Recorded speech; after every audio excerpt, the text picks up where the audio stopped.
Alrighty, I think we are all ready. Happy Saturday, everybody. Happy Livedub Day. I know you've been waiting an entire week for it. Let's heckin' go. And speaking of let's heckin' go, Steel Helm, thank you so much for the 52-month resub. Oh my goodness.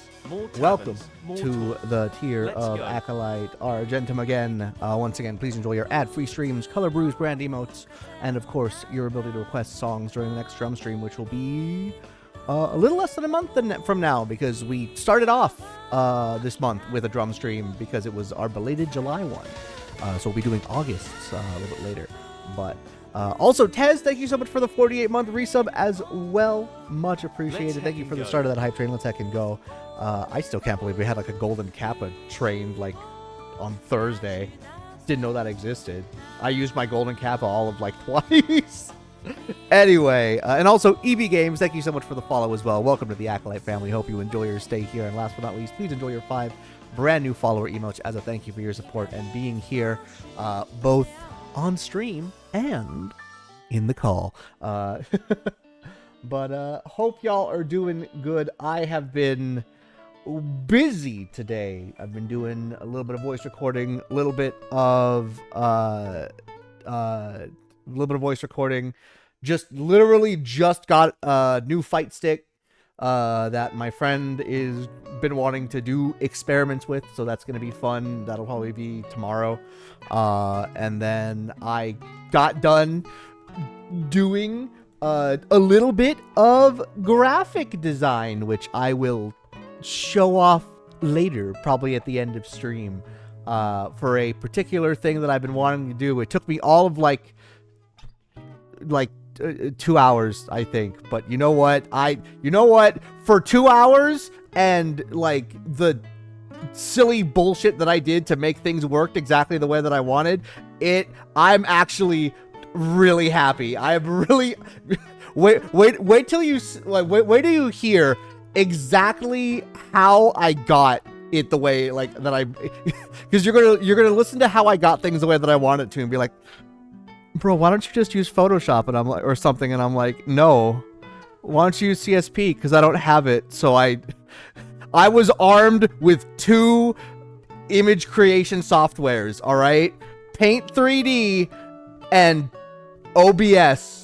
And using Paint 3D and OBS together, I made the image exactly the way that I wanted it to. Person who still use Classic MS Paint as a program of choice. Yeah, Devin gets. Oh, I'm so sorry. I need to be properly educated. I didn't think that I'd ever need to like make graphic shit before, but now it's like, now I want to, and I'm like, okay, I'm gonna need that help later. I'm kicking out of the stream. Yes, please kick my ass with all the free things. May we see it? That'll be for. Fuck, you want to see it now? Fuck, you want to see it? Fuck, you want to see it now? All right, you know what? Shit, it's gonna be 4 hours, so we could do it before. All right, anyway, so as y'all know, I have been wanting to let us wait. No, it's too late. I'm weak. I'm sorry. You'll see it for like a second. Yeah, hold on. Let me see if I can get this timing right. Okay, now we're good. You saw it. We're good. Anyway, we got you, Kurt. Yeah, there we go. We got it. You'll see it later on. But anyway, for now though, are you guys ready to? Let me head on upstairs to the cafe where I'm about to get my ass kicked because, yeah. Anyway, who pays for Photoshop here? I'm gonna kick your ass. It's called Photopea and it's free. I don't I pay. mean, fire alpaca is right there. I don't know how. I just know Paint 3D. Did you say Serif Affinity Suite? Paint 3D truthers, come on. Your software? Go in school and just get that shit for free. I love how I was immediately dogpiled with just like, you want recommendations? Here. Yeah, All the Oh, is run it on step yourself, forward man. with pitchforks. Fool that you are. Friends don't let friends pay for Adobe. Fuck Adobe. Yeah. I mean, friends don't let friends use shitty software, so. Yeah, they don't. Also They valid. would use Adobe. Yeah, that's what I mean when I say shit. But GIMP though. But yes, I mean, welcome Gimp on is in, pretty good. everybody, to episode 3 of our Tavern Talk live dub. As you can see, we've got plenty of phases here, both old and new. Plenty of new. A lot of new, actually. The most new that we've had in these episodes. But I am very, very excited. When last we left off, I have 7 days to find a manuscript or I'm gonna fucking die. So, I really got to make the most of these 7 in-game days, don't I? Yep. We'll miss you, Eckle. Look, it's all right. 7 days is like 2 streams from now, so I think we're all right. I think we're good. Also, again, welcome on in. Did you take off the wall? It's all right. Don't worry about it. It's fine. Something about a well and some girl with long hair.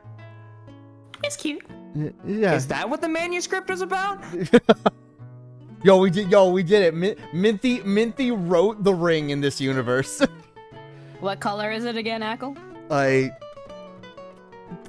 Manuscript colored. Bleen. Bleen. Bleenerpeled. Burple. I hope I don't search and actually find that as a color. You might.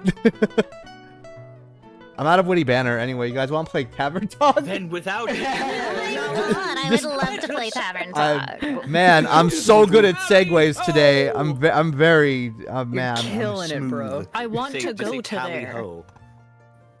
But What what did you if? just call me? Yeah. Moving on. All right, so we have 3 in-game days today. I know we normally have 4, but these particular days are going to be a little bit longer, or at least I timed them as being a little bit longer. So if we end up ending early, heck, whatever, it's fine.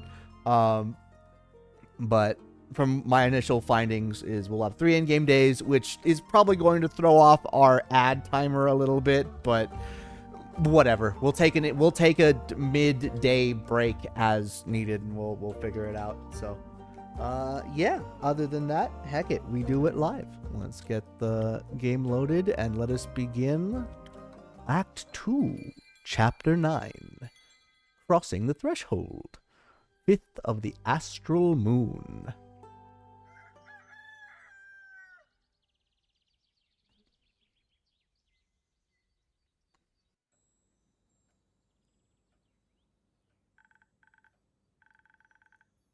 Good morning, Innkeeper.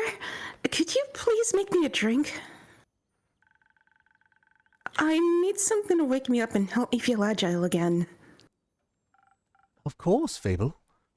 Just a moment. I didn't have my guide up yet. You forgot already? Wow, hold on, maybe you need it more than I do. Let me turn on my medieval cellular phone. Give me a minute. Where did I put my notes? I put the notes in the same place I put my manuscript. Let me see. There they are. We got it. Please don't throw any old thing together. We're so good. It'll be all right. I'm pretty sure it's a Swift Strike, but I need to get my playthrough notes anyway. All right. Yeah, we're good. Cool. All right, we got it. I'm good. Swift Strike coming up. Are you sure? I'm pretty sure. 3 speed, 1 brain, 1 whole brain, and 1 defense. Yeah, we got it. Are you good, as the kids ask? We are. I am so Gucci. I am Louis Vuitton. You wouldn't know those brands. They don't exist here. What? Thank you. I feel much better already. I don't. I'm very scatterbrained. Long night. Very. It turns out there are a lot of farmers who needed help. Regret offering it? Not at all. I really enjoy being able to help people.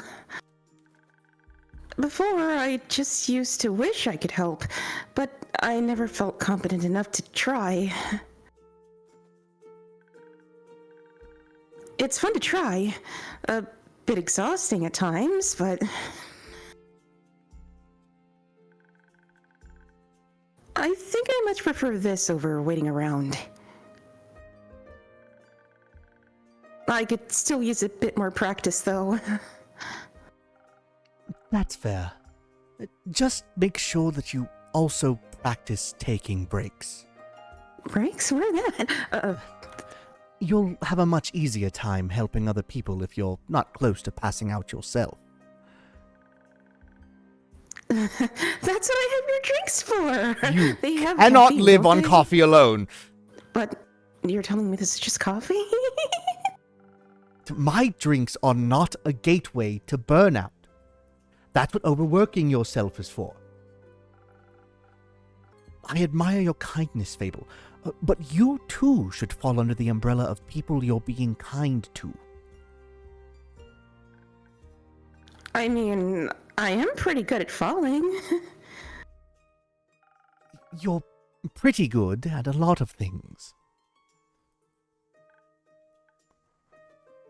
I try. I know.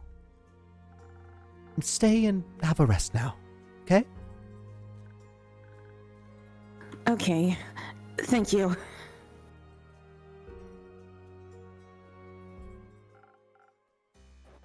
Good day to you, Innkeeper. Good day to you too, adventurer. Yes, an adventurer. That is what I am indeed. I come here seeking a drink. What a coincidence. I do happen to have some of those in stock. What can I get you? What kind of drinks do adventurers usually get? Whatever drink they desire. Then, well, I could do with something that tastes good. Of course. Perhaps something that could protect me from my foes. Defense is the base of every adventurer's skill set, is it not? Possibly. Let's try it out. Let's see here, you want a bunch of defense, but you seem like a sweet lad. A little bit of honey flower never hurt. I actually forgot this recipe. Thankfully I have the convenient recipe book here. Good feature. So that's 3 defense, 3 blue, 1 little extra dollop of green, and we don't want your blade not being sharp, so let's balance out the negative attack with a little bit of extra attack. There you go. Ooh. Liquid protection against your foes. Now for half the price. Thank you so very kindly.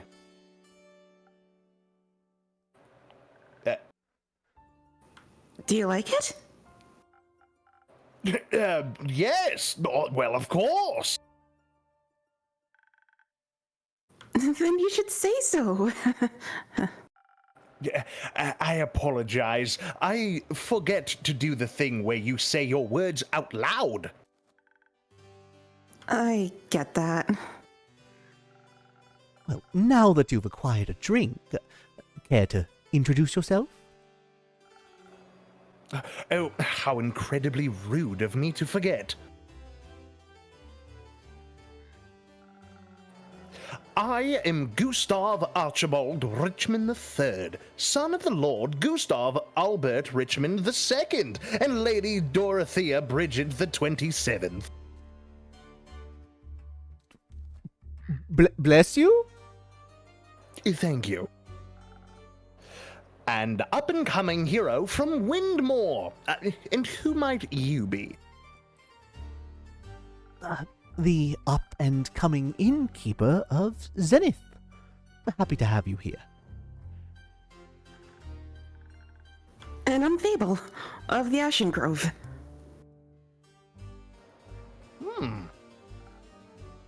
your fable? Yes? Is that a bad thing? The fable that saved Tregarin from werewolves? The very same. Uh-oh. Wow, what an incredible pleasure it is to meet you! I've heard so many things about you. Oh, good things, I hope. Of course. They said you single-handedly persuaded the werewolf to give up his wicked ways and reunite a family. Well, that's one way to put it for sure. They do have a way with words. Incredible. A true hero indeed. They spoke of you helping with the aftershocks of the starfall as well. I mean, that's a given. I need to help out when I can. You truly have the heart of a folk hero. How admirable. What about you, Lord Gustav Archibald Richmond III? What are you the hero of? Well, I am currently leaving my backstory era. I'm in the first act, so to speak, on my journey of becoming a full-blown adventurer. I've had a bit of a late start, but I shall catch up with haste. Also, Archie's just fine. You don't have to say the whole thing every time. Well, Archie, if it's haste you're looking for, I can help with that. Someone gifted me golden feathers a few days ago.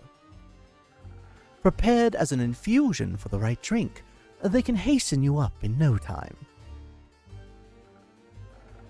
Really? That's spectacular! I always thought those things were myths or legends you only read about in books. Do you read a lot? You know, sometimes, not much. You should. You sound like someone who enjoys adventure, and books are so full of them.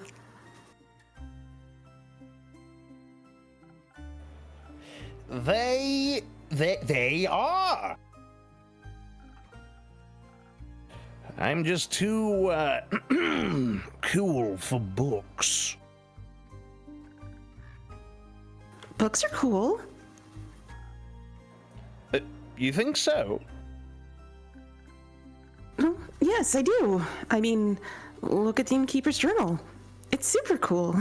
Yes, the journal that I keep that I definitely read all the time. The coolest. Oh, well, actually, maybe I do read quite a bit. I'm sorry for being so weird about it. Don't worry. We're all a little weird sometimes. What kind of books do you like? Anything full of adventures and heroes and adventuring heroes. Have you heard about this one book, JoJo's Bizarre Adventure? Absolutely, I have. Oh, it's so good. Volume 4. No, sorry, Volume 3 is my favorite. They're just like me. Obviously, my parents would much prefer if I read about other things, such as books on etiquette or the newspaper. I'm sure they would love it if I wrote a dissertation on the intricacies of the Diria negotiations, or even became a diplomat myself. But I think I would fare much better as a savior of this world, don't you think? The Diria negotiations? I'm unfamiliar. It's all terribly boring, really. They're renegotiating trade routes due to the collapse of a canal bridge that was hit by a horde of spinal rhinoceroses. It's not going that well, because they can't agree on who should pay for the repairs, the mainland or Diria itself. Just thinking about it puts me to sleep. Then perhaps we should get back to more exciting topics. How do you plan to start off on your hero's journey? By doing something heroic, of course.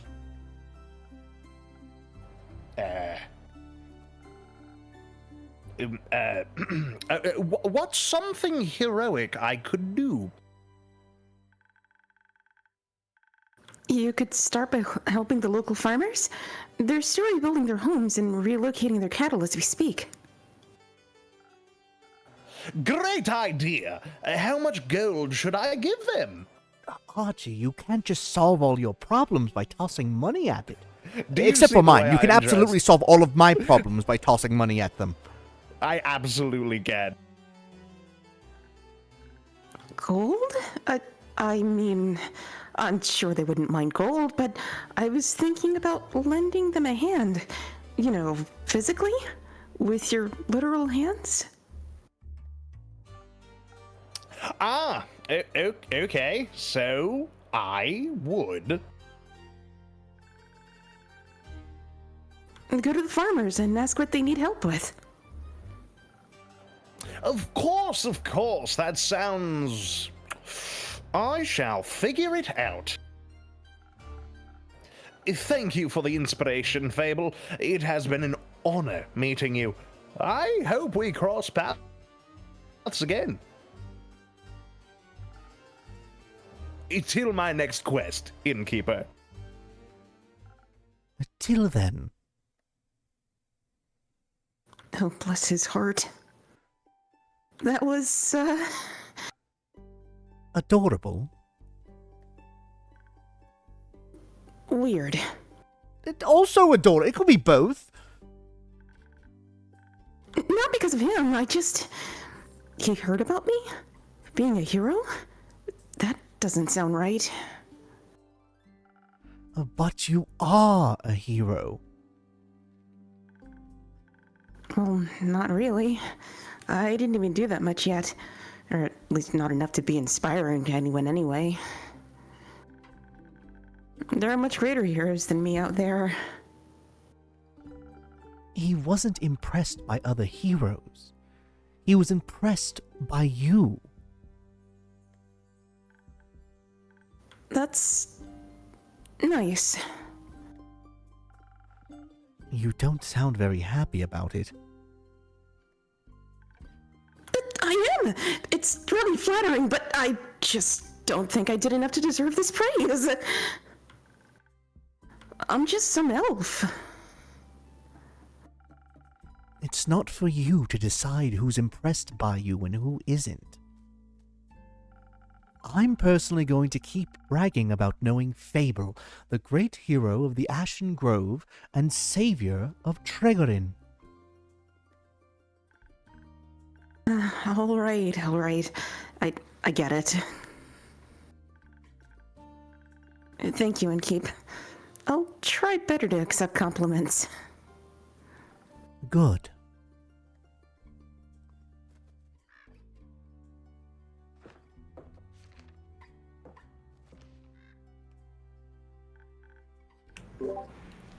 Hello, Innkeeper. Hello, Fable. Hello, Millie. And hello, Malachite. It's good to see you both again. Likewise. Right, Mal?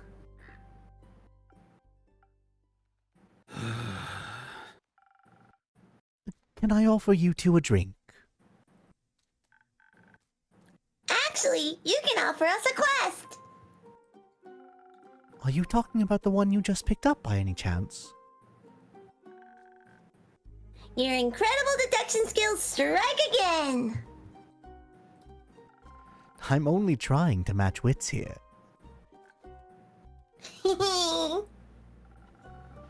So, you're interested in saving those poor familiars? I am. Missing familiars, silent wizards, clues leading to a seemingly dead end. This sounds like a case for the world's greatest detective. And her sneaky assistant. They do sound like a great team. They're not a team. But they are going on a quest together.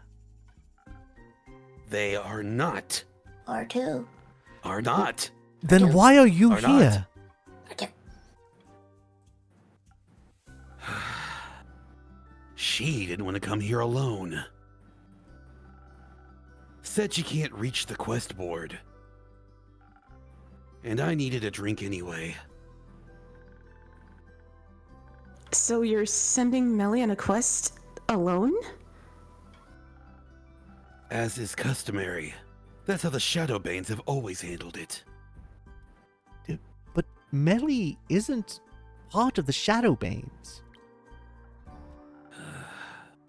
But she wishes to walk the path of thieves. So she must embrace their lifestyle. I think she's trying to walk the path of a detective.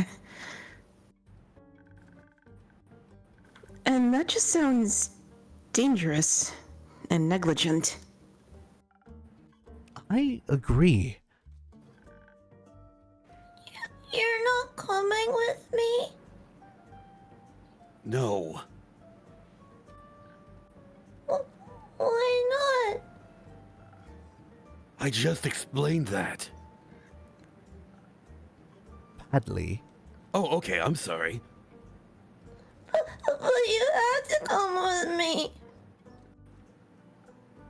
Why? It's clearly a job for two people. There's no job that can't be done alone. What if I need someone to sneak into the crime scene to gather evidence? Didn't you want to go on this quest to test your own stealth training? But what if I get nervous? What if I forget how to be stealthy? Or what if none of the familiars want to talk to me? Skill issue. I don't know, Melina. And what if I come back and you've been eaten by a T-Rex? Who cares? I can clearly outrun a T-Rex. I'm fine. I do!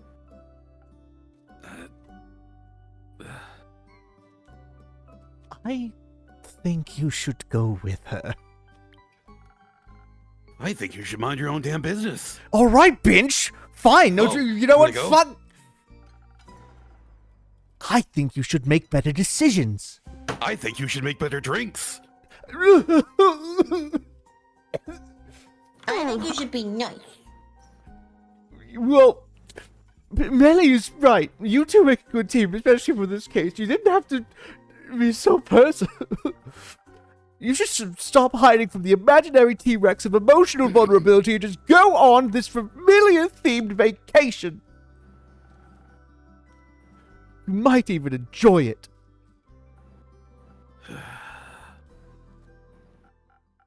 Listen, Melina. Even if I wanted to come with you, I couldn't. I've got obligations. Things to do. Also, the drink comment was a low blow. I'm sorry. You're a thief. You don't have fixed working hours. And you don't have any other friends waiting around for you. Okay, that was also kind of personal. Shit, okay, maybe we all need to not- take Yeah, a sorry, I step don't know back what's going here. on. I think there's something in the air. I don't know what's going on. I'm not friendless. Maybe not. But I do have a sheepfish to take care of. You have a sheepfish? I do. His name is Rufus, and he doesn't do well alone. Oh, his name's not Jola. Oh, that's unfortunate. Joler. Plus, he needs to be fed, and to do his daily crossword puzzles. Otherwise, his wool will get strawy. Oh. Well, you're right. You can't just leave Rufus alone. You'll get lonely. Yeah. I could take care of Rufus. What? Well, I live nearby, and I'm very good with animals, and pretty decent at crossword puzzles. That sounds like an excellent idea. What if Rufus doesn't like you? He will. Certainly after one of Fable's famous lullabies. You sing? Sometimes. Maybe you can sing a song about how Mal and Rufus got eaten by a T-Rex while the familiars booed me out of town.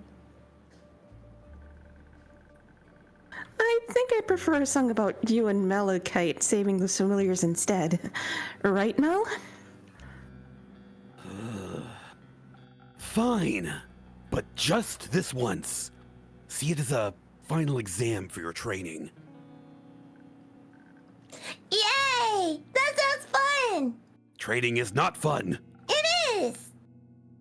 Wonderful. So, do you two need any help on your quest?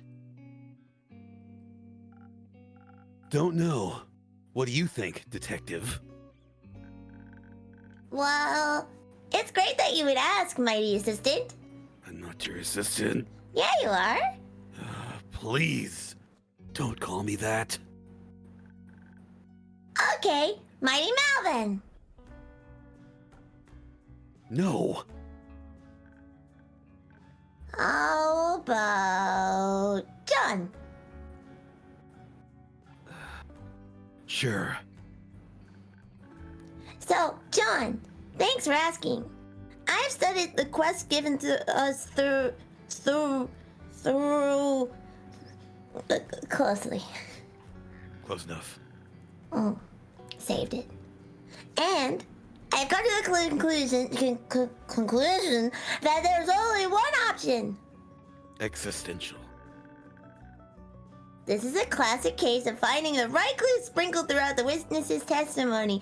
I swear I can speak, I promise. I know how to use words. And then piecing them together correctly. The townsfolk, the wizards, the familiars, they all have different conflicting information. And we'll need to collect and untangle it all to see the whole picture. But to achieve that, we need to be charismatic, and I swear to God, I know how to say this word, charismatic, enough to get the truth out of them. And for those who still refuse to talk to us, out of guilt or fear, we'll need to activate our stealth powers. Find those hidden clues ourselves. Also, we should be quick so they can't destroy any evidence. I can offer you some of your golden feathers. They do come with the sweet aftertaste of haste. That way you should be able to make it to Zophod that much quicker. After haste. Great idea! God, after haste, oh my god. I think you underestimate the severity of the situation. What would you suggest instead, John? I agree with the stealth part. We could use a hint of dexterity to make sure we remain unseen for as long as possible. But I believe our focus should be on overpowering whoever is responsible for this. If they're making familiars disappear, they won't be interested in a discussion. Not a fair one, at least. We should fight first, ask questions later. I guess you got bored of the stealthy approach. Different problems require different solutions. If you're itching for a fight, may I recommend fresh phoenix chilies? Some fire resistance could be a big advantage against wizards or familiars. Whether a fireball or fire breath, you wouldn't want to walk in unprepared. Does Andu have fire breath? No, but it took me until literally just earlier this episode to realize that undo is just undo. Oh my god. Well, you and I Good thing could, you're pretty and keep. I'm extraordinarily pretty. Technically, yes. But he's usually too lazy to use it. It helps a bunch with roasting marshmallows, though. I'd love to try Andu's marshmallows. I'll see if I can set something up when you return. Thank you. I think some s'mores could also help convince those familiars to help us. That's ridiculous. A dagger would be far more convincing. But you can't eat a dagger. They're not going to You can once. Everything's edible once. True. I didn't think about that. I think both could work. Innkeeper, what do you think? Aside from eating the dagger. They definitely needed a little bit of dexterity for sneaking around, but what should they pair it with? Haste for a quick arrival, and charisma for smooth talking, or pure strength and some fire resistance. Let me think about it. Okay, I've thought about it. You're getting 1,000 wins. You're getting this. What? It's fine. I know it sounds like a Yu-Gi-Oh card. Trust me, it's not. What's Yu-Gi-Oh? Yeah, what is that? Oh, you sweet summer child. It's better you don't know. The Innkeeper and Zephyr just get ready to go off. You'll find out when you're older. I'm sorry, his name is John? Oh, you're right. John Jacob Jingleheimer Schmidt. His name His name is my name, too. Please don't mention age around an elf. Alright, I think that's everything. There we go.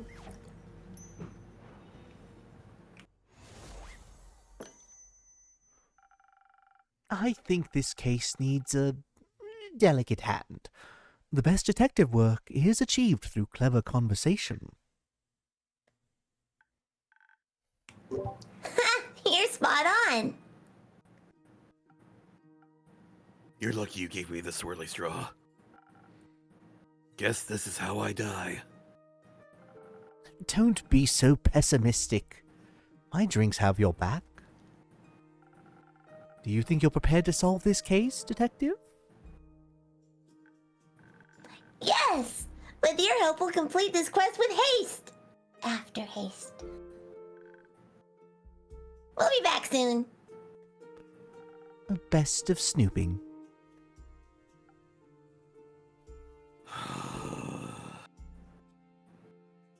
Quit calling it after haste, I swear. I should go with them to pick up that sheepfish before they disappear into the night. Don't forget to sing him a lullaby.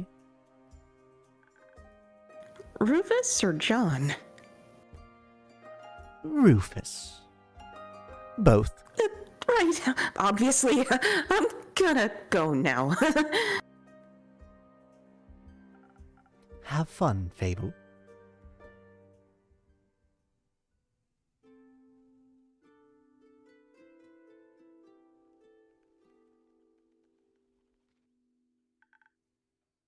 Innkeeper! Chrissy! Glad to see you're all right. Likewise. Good to see you and the tavern are unharmed. It's quite the disaster out there. And I'm just passing through. Don't have time to stay for long.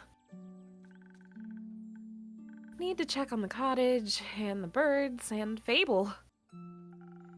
I'm sure everything is as it was. The canopies of the grove are sturdy after all. Which is why I chose to make it my home. That and the landscape. I hope your trip was nice at least? Oh, it was. It felt good to recharge and refill the creative juices.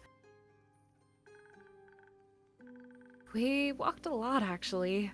Almost mapped out the whole island. We also hiked to the foot of the Borean Ridge, where the auroras touch the peaks. Aurora Borealis? At this time of day? In This your po- tavern! In this part of the realm? Localized entirely within your trip. Ah, Now here. I wish I could have seen it. No. Sorry. No. I heard the view is quite remarkable. It was. I brought back some steamed hams for you, by the way. Oh. I'd never seen anything like it before. It was the first time I got to catch a glimpse of them. Also caught a glimpse of the infamous Banshee. Everyone told us to avoid the lonely lagoon because of her, but it's too beautiful to ignore. I doubt the Banshee means any harm. Everyone yearns for a friend, after all. Even scary creatures. It gets lonely as a monster sometimes. Everyone is scared of you. People shouldn't be. No one can choose who they're born as. We should accept them as they are. I have a few patrons who'd really appreciate hearing that. Then I'd be happy to meet them. Speaking of which, I got you something. The hams I mentioned earlier.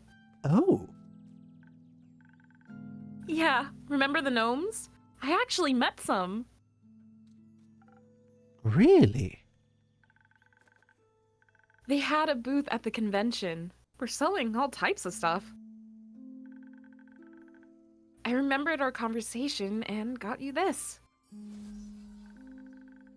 I thought you might appreciate it. I do. Thank you. It'll certainly always have a special place in my heart, knowing that it came from you. Aww, you're such a sweet talker. But you can't trick me into giving you my name. What would I want with names? Nothing good, that's for sure. But for realsies, I have to leave now. I've been gone for too long. See you around, Innkeeper. See you around, Chrissy. Take care of yourself. Always. I heard that. M.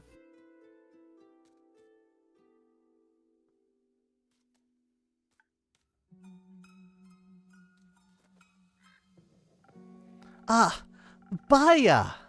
Good to see you again. It's been a while. Yes. A while. 6,000 years. More like 2 months. Oh, I thought I had hibernated longer. You hibernated? At this time of year? This time of day? This part of the country? It was for the Bloomtide Festival. It happens near my swamp every year during the Dreaming Moon. Druids and bards join together in search of the moon pools for 2 whole weeks. They dance, they laugh, they scatter pretty little flowers everywhere. They hope if they can satiate the land, it will lead them to the reflection of the cosmos. You mean the set of mythical lakes that's said to reflect all of the 7 moons at once? Yes. Ever since the Twilight Chasm portal opened up within them, a mere 30 years ago, travelers have become increasingly obsessed with bathing in their beauty. Such festivities sound exciting. No! They are loud, with their songs and their arguing about getting lost in the endless maze of the marshes. And they walk around with torches of burning ember that they swing too close to my precious vines. Why would they bring fire into a swamp? It is a little rude. Exactly! You know, I tried to join them one time. Their dainty flowers intrigued me, and I snuck up to them, dressed in my prettiest poison ivy adorned with horns of the undying trees. And you know what they did? What? They chased me away with their fiery brooms, shouting, "Demon be gone!" from the top of their tiny lungs. So now I hibernate every dreaming moon. That way, I don't have to listen to their jolly tunes. Maybe you should give them another chance. Very few Gaians are familiar with the creatures of the bogs. Only with the stories about their bone-crushing teeth. What's wrong with bone-crushing teeth? Nothing. I'm just saying people would be very into that. Anyway, What? they think that you might want to crush their bones with them. But that would be so rude. They don't think that way. But I think if they got to know you, they'd like you a lot. After all, you make the best flower crowns in all of Gaia. Maybe even all of Asteria. Those sound perfect for a festival. You might be right. Maybe I'll greet them with some flower crowns next year. I could even open up a seasonal flower crown store. I'd definitely buy one.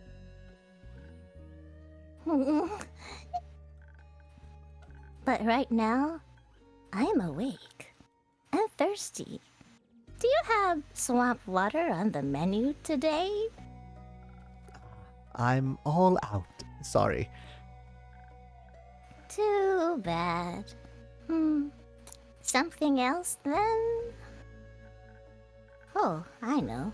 Do you still have those drinks that make you feel like an itsy bitsy spider? I want to feel fast and dangly.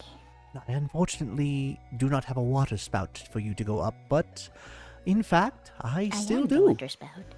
Oh, you're right. Valid. Just give me one moment. We need to make The you... itsy bitsy spider went up the water spout. Down came the rain and washed the spider out. And up comes the sun and dried up all the rain. And the itsy bitsy spider found Maya again. Good job finishing the song. A+. Round of applause. A spider's agility in a cup. Just for you. Oh, delicious. I feel like I could scale any spider web and devour any fly. Thank you, Innkeeper. What woke you up from your slumber anyhow? The night sky fell into my dirt hut. It burned my favorite weeping willow to bits. I am replanting it into many small, sniffling willows. They are feasting upon the ashes of the stars that tried to extinguish them. It's a powerful nutrient. Sounds tasty. After the trees and the winds and pill bugs calmed down, I had planned to go back to sleep. All that calamity made me awfully tired.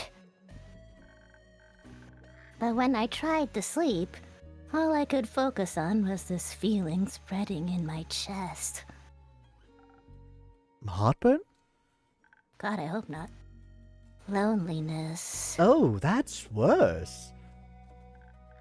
I thought, I should get out there and advertise my new spa.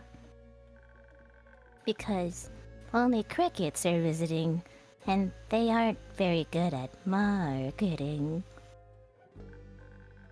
You know, maybe if people visit me instead of me visiting them, they won't chase me off.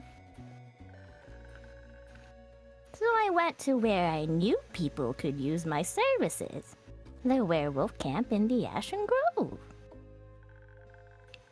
I didn't want to intrude on their personal space, of course.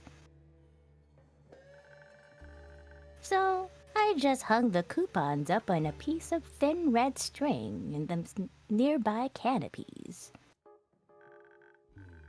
together with some jolly little bells, so that the wind would announce their presence, unlike an airport.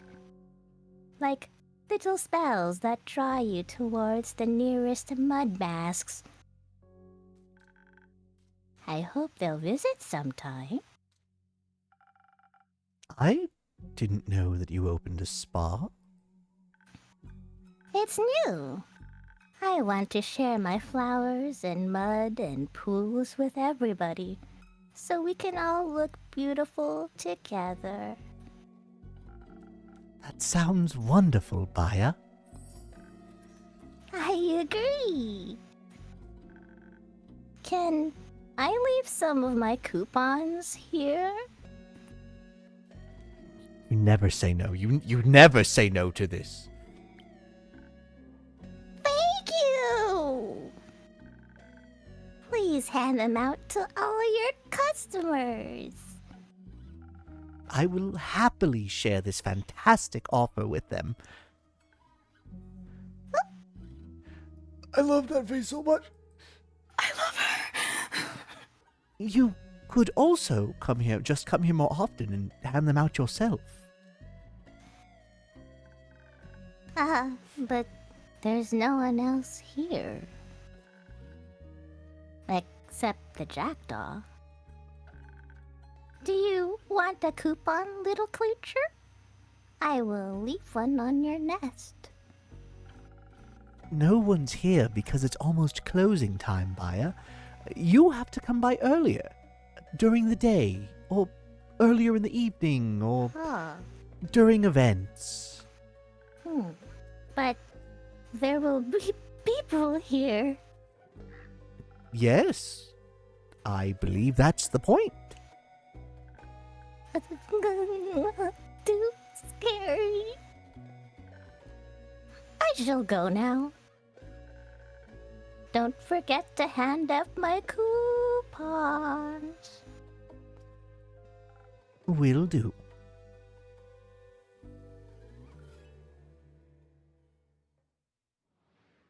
We did it! We got through the first of 3 days. Oh my god. These new voices. Let's go. Good job, Calicora. Good job, Baya. All these amazing new characters. Good stuff, y'all. Alright. We are going to take a quick commercial break. Quick 3-minute commercial break to rest up and everything. We'll head back to my cafe. And then we will continue with the live dub in just a little bit. Alrighty, let us begin the second of 3 days with probably an in-game day ad break. Let us continue on. But I have to ask though, what's wrong with the pickle source plushie? There's nothing wrong with it. Exactly. Exactly. Alright, let's begin. Act 2, Chapter 10, Twin Flames. Hey, Innkeeper. It would help if I would not go to the console one. Sorry. We're going to do that again. Yo, Jade, you want to hit us with that same line, I'm so pretty? Hey, Innkeeper. I'm sorry, I was very paying attention to the line. Anyway. Sorry, I blacked out for a second there. Hello. It's been a while since I've seen you around. A whole week, to be exact. And you already miss me. A little. Cute. I got my hands on a job, all the way over in Diria. Seemed like something relatively easy, but well paid. Or like something too good to be true. Not this time. Apparently, the farmer just wanted it to be done quickly, so she offered a higher than average rate. It sounds like easy money. Yeah, I wish. You know, I think I could use a drink first. Something that'll bring back my usual speed and agility. I feel like this job drained me of all my energy. Only if I get to hear the rest of the story. Sounds like a good deal to me. In fact, I'll give you a little bit of extra invisibility for free to make this wonderful little swift strike. And of course, we have to even out the negatives. And just because it's been so long, I'll give you a little bonus of extra dexterity. You're so sweet.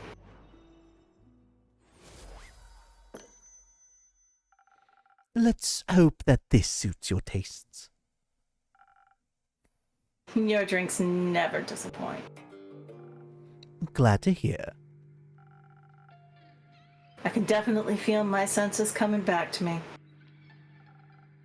I made you a drink. Now it's your turn. Tell me about your latest job. Fine. The deal's a deal. Told you the client's a farmer, right? She has a large flock of two-headed sheep. Apparently that darn Starfall managed to damage their barn and they somehow managed to break out of their enclosure. Didn't think they were that clever, honestly. Must be the two brains. Probably. Anyways, they got out right before their shearing appointment. And of course, the farmer needed to get them back in time. Especially considering the rumors surrounding Diria at the moment. Seems to be a dangerous place nowadays. Apparently, an unusual amount of cattle have been going missing these last few weeks. So, local folks have been keeping a closer eye on their locks and fences. Of course, the farmer wanted her sheep to be safe, so she hired someone to bring her animals back. That someone being you. Obviously. I thought to myself, I'm a monster hunter! Handling animals is basically my job. This might have been partially recast. Might have been a little bit of planned. Oh, I see how this works. I'd say a monster hunter is rather known for rising to the occasion and hunting instead of handling Sunbreak. Well, yeah. That was exactly the issue. Do you know how stubborn two-headed sheep are? Let me guess. They're twice as stubborn as one-headed sheep? You got it. They're impossible to get moving, impossible to startle. One head might be eating, but the other one is always watching you. But you did it, right? I suspect you wouldn't be here if you hadn't finished the job. You're absolutely correct. I was at my wit's end. Imagine having fought hundreds, if not thousands, of beasts. And some sheep are the one enemy you can't win against. Sounds like an incredibly humbling experience. It was. Trust me. But luckily I got some help. Another adventurer saw me struggling and offered her assistance and knowledge. Or should I say, a retired adventurer. Oh? Yeah, she was very insistent on that label. Some kind of astral fin folk. Must have lost her arm a while ago. Oh, no. Back to the sheep. She told me apparently there's one thing that gets their full attention. Got any guesses on what that magical tool might be? I have no, Clovers! Morning dew clovers, to be precise. They go absolutely feral for 'em. If we will make them follow every single one of your commands. But someone with your experience should know that, Innkeeper.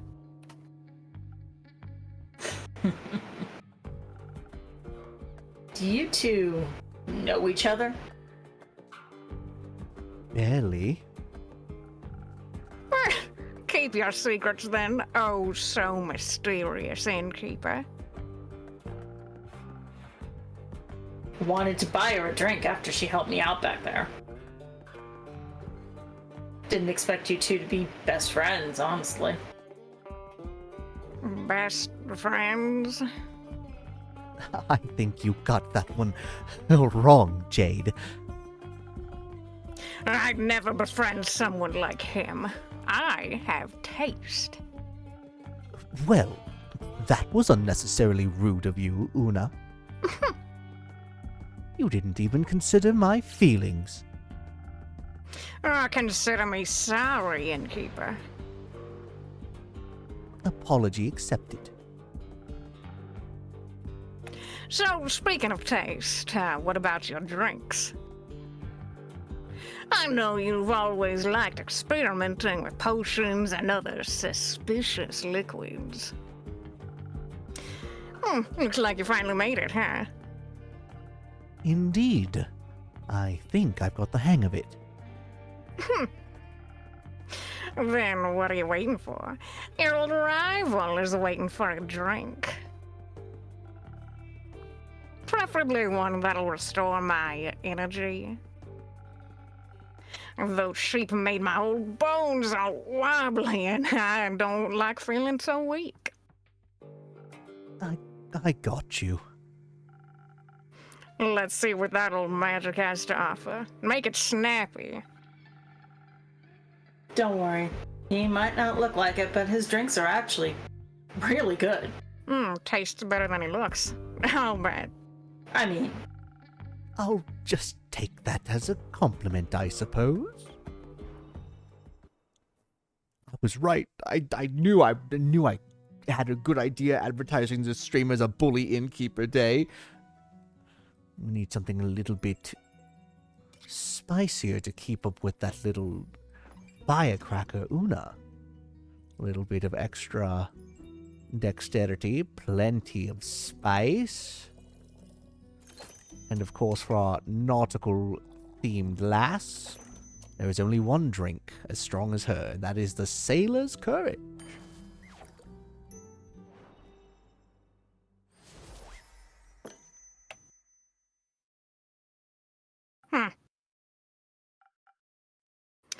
Wow.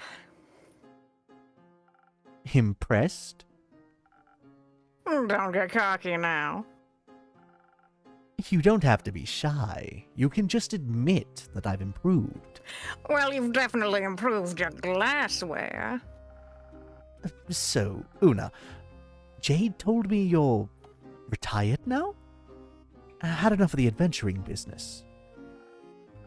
Absolutely. I don't want to have anything to do with that anymore. I've completed enough quests for at least 2 lifetimes. And yet, you decided to help Jade. Ever had to handle a 2-headed sheep? Not yet. Huh. Lucky you. Lucky indeed. I just couldn't watch her struggle with those stubborn beasts any longer. But this was a one-time exception. Did the farmer pay accordingly after your morning dew clover's magic trick? Oh, absolutely. She was so happy she gratefully paid both of us. Well, that's good to hear. She even tipped us with some gems she supposedly found out in one of her fields. But I don't have any use for stones like these. And since I'm retired, I couldn't care less about material riches. So, we figured we'd give them to you instead. But I wouldn't tell that pretentious blonde dragon priestess if I were you. Feels like a blasphemous gift. Oh, divine gems. A little blasphemous indeed. I think I know just the right way to use them. Thank you. Don't mention it. Ever. Exactly. Now that we're done here, I can finally go back to crocheting for the rest of my life. I love that her, if you guys haven't caught it yet, her prosthetic arm is a crochet hook. That's the first detail that I zeroed in on when I first saw this character.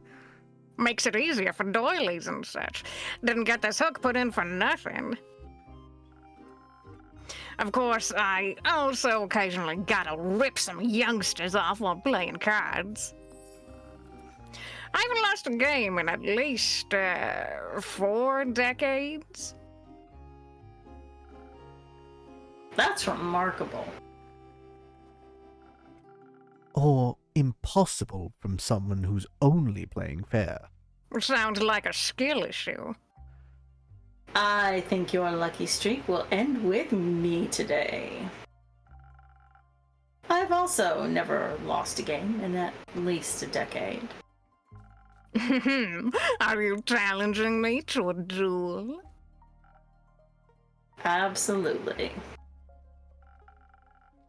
And whoever loses has to pay for the next round of drinks.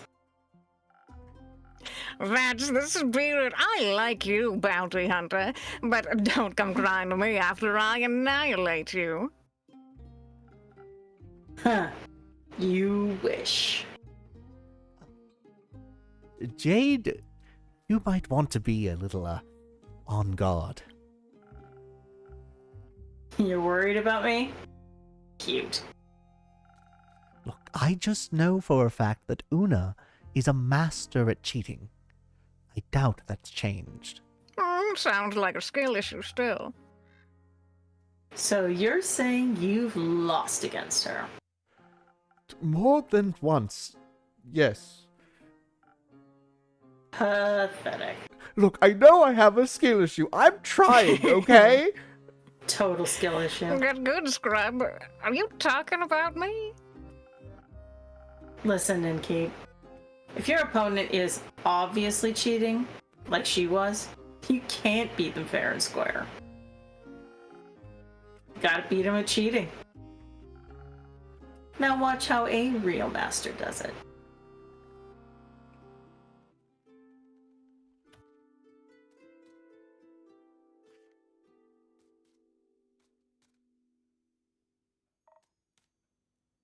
G'day. I have returned, Innkeeper. Welcome back, Miss Anwar.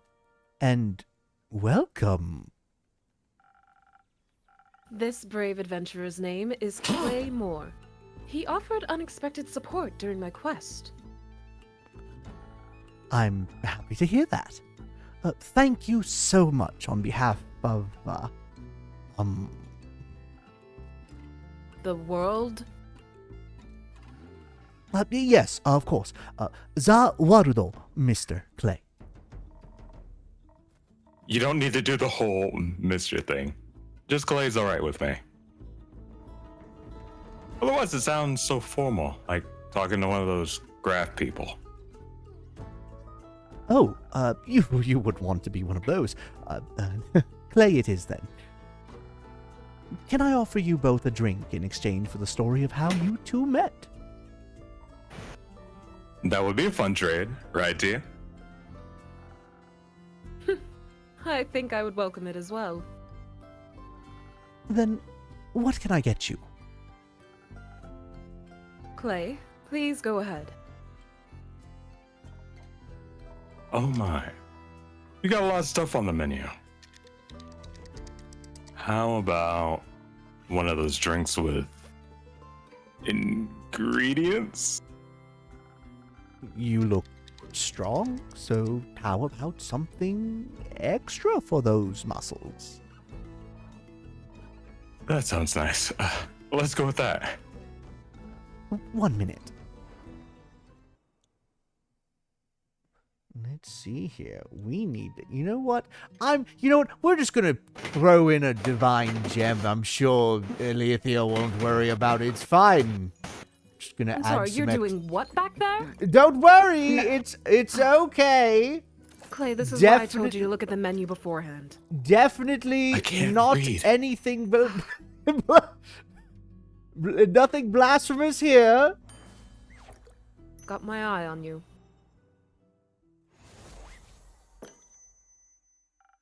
Try this. I think it might knock your socks off. This tastes strong and magic-y. But my socks are still on. Still, I love it. I'll have to remember this one for next time. What's it called? Don't worry. I'll remember it for you. Thank you. Now, Miss Anwar, what would you like? I need some of that liquid vigilance. Even in here, it's important to stay on guard.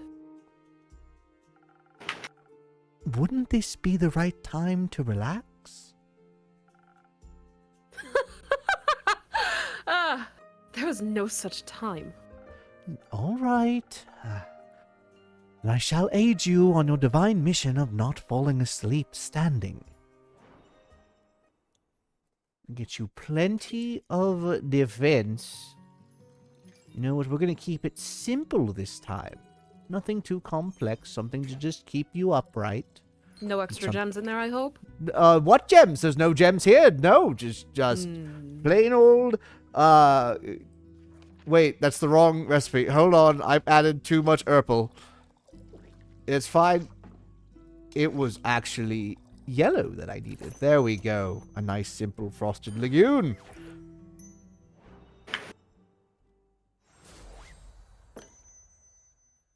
It's some liquid vigilance diluted with some delicious secret ingredients.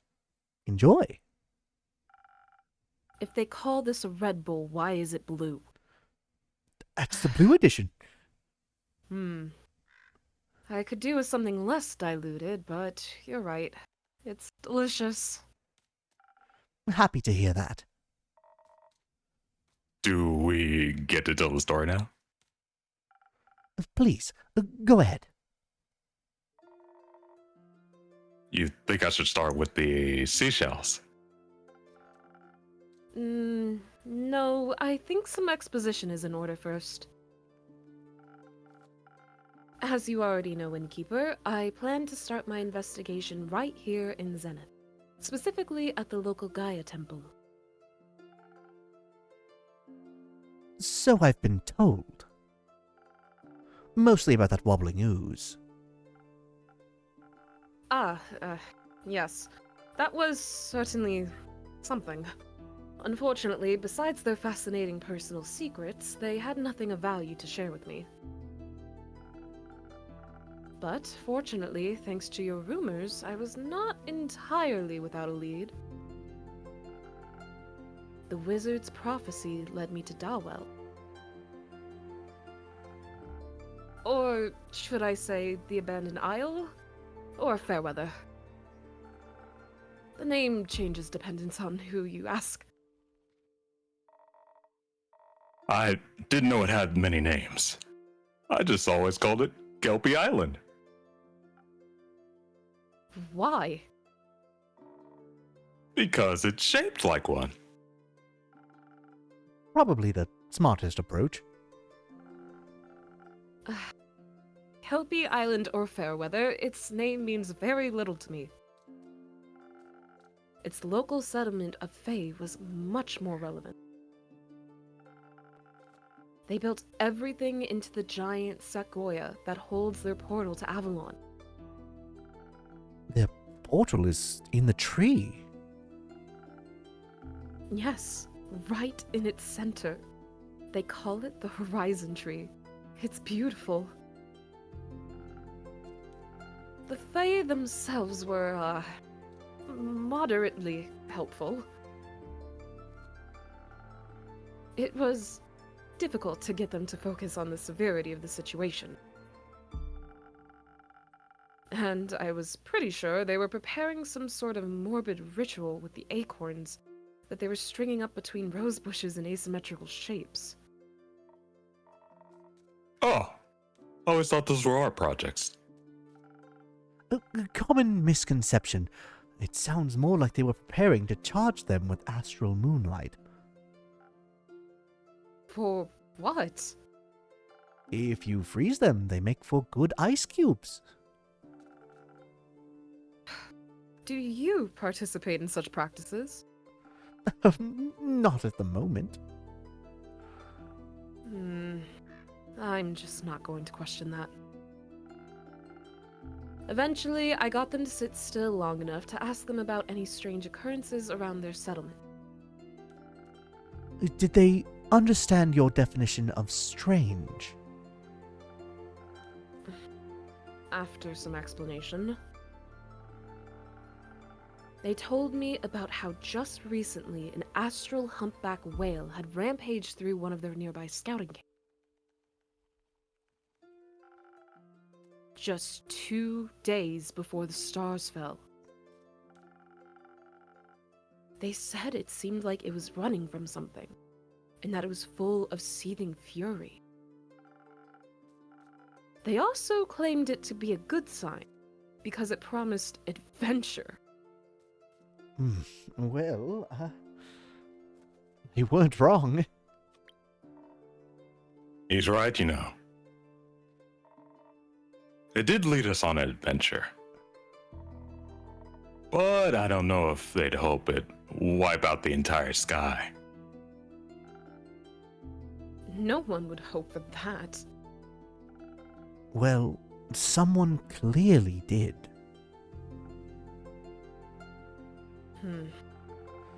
They weren't wrong about it being a sign of a change of pace, is all I'm saying. The exact definition is subject to personal convictions. It was certainly a sign of something being awry, and I was determined to get to the bottom of it. So, naturally, I made my way to a nearby carapace beach and prepared a celestial summoning ritual under the young astral moon. For the humpback whale, I suppose. What else would I be summoning? I thought maybe you wanted to ask Cassiopeia for her input. Are you out of your mind? The Realm Keepers have sworn a divine oath of neutrality that prevents them from directly interfering with the simple world of us mortals. The full might of their powers could disrupt the delicate balance of their cosmic design. Right. Sorry. Slipped my mind.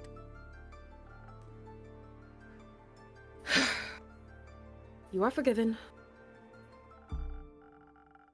As I was preparing the ritual, readying myself to confront the troublemaker, I suddenly found myself being interrupted by a strange request. That was me. I asked her if she needed any more seashells.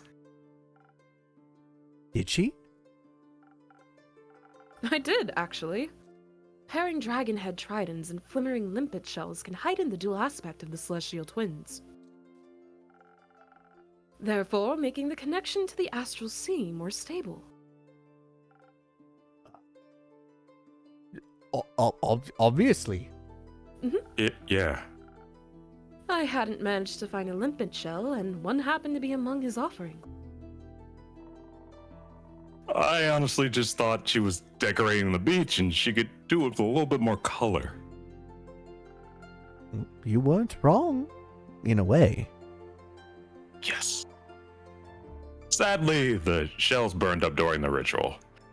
Singed Tia's hands, too. Just a little. Fortunately, I possess a spectacular healing capability. Fortunate indeed. Were you collecting seashells for beach decorating or your very own ritual clay? I was collecting them for my friends. At this time of the year, Kelpie Island is full of all kinds of sparkling, floating animals from the astral sea. And they love munching on seashells. Do you encounter these creatures a lot? I try to. They're very nice. Clay can talk to animals. Gaia's blessings rest upon him. That was a compliment. You're The highest full of of praise. surprises. Thank you. Though I'm not always sure they like talking to me. They tend to disappear sooner or later. Sometimes they come back, but often they don't. I think maybe I'm accidentally say things that upset them without realizing it. And they think I mean to hurt them. I hate when that happens. You mean they just disappear like they were never there? Yeah, like they moved to a different, quieter beach. Or like they returned to the astral sea? I feel like they would tell me if they went back home. Not necessarily. Many Astraean creatures can traverse the plains at will, but they don't always have control over when they return. On many occasions, the astral currents pull them back home before they're ready. And once you're swept up in them, each subsequent journey out becomes more and more difficult. Or so I've been told. I would guess your friends either went home when you weren't there, or got pulled back before they had a chance to say goodbye. So, you're saying the sea swallowed them? Not quite. It just beckoned them home. Through a celestial hug of sorts. Oh, so that means I could just visit them in the astral sea? That would be an incredible undertaking. Traveling between planes is quite hazardous. Innkeeper, I think I gave him ideas. It is? But echoes are from the primordial sea, and my family has lived there for, quite a while, I think. They must have gotten here somehow. Hold on, Alithia. He has a point. Cassiopeia, help me. They say it was much simpler to traverse between planes once. But for a long time, it has been almost impossible without complicated and dangerous rituals. Until recently, the Astral Sea was the only possible way to pass through the barriers. And accessing it requires meticulous planning. Not to mention, the sea tends to come with more risks than rewards. Even if your Asterian friends who can choose to leave their home plane on a whim get pulled back by the currents eventually. Imagine what would happen to you if you went in unprepared. But the Fae on Kelpie Island aren't from Gaia either. And they told me they haven't lived here for very long.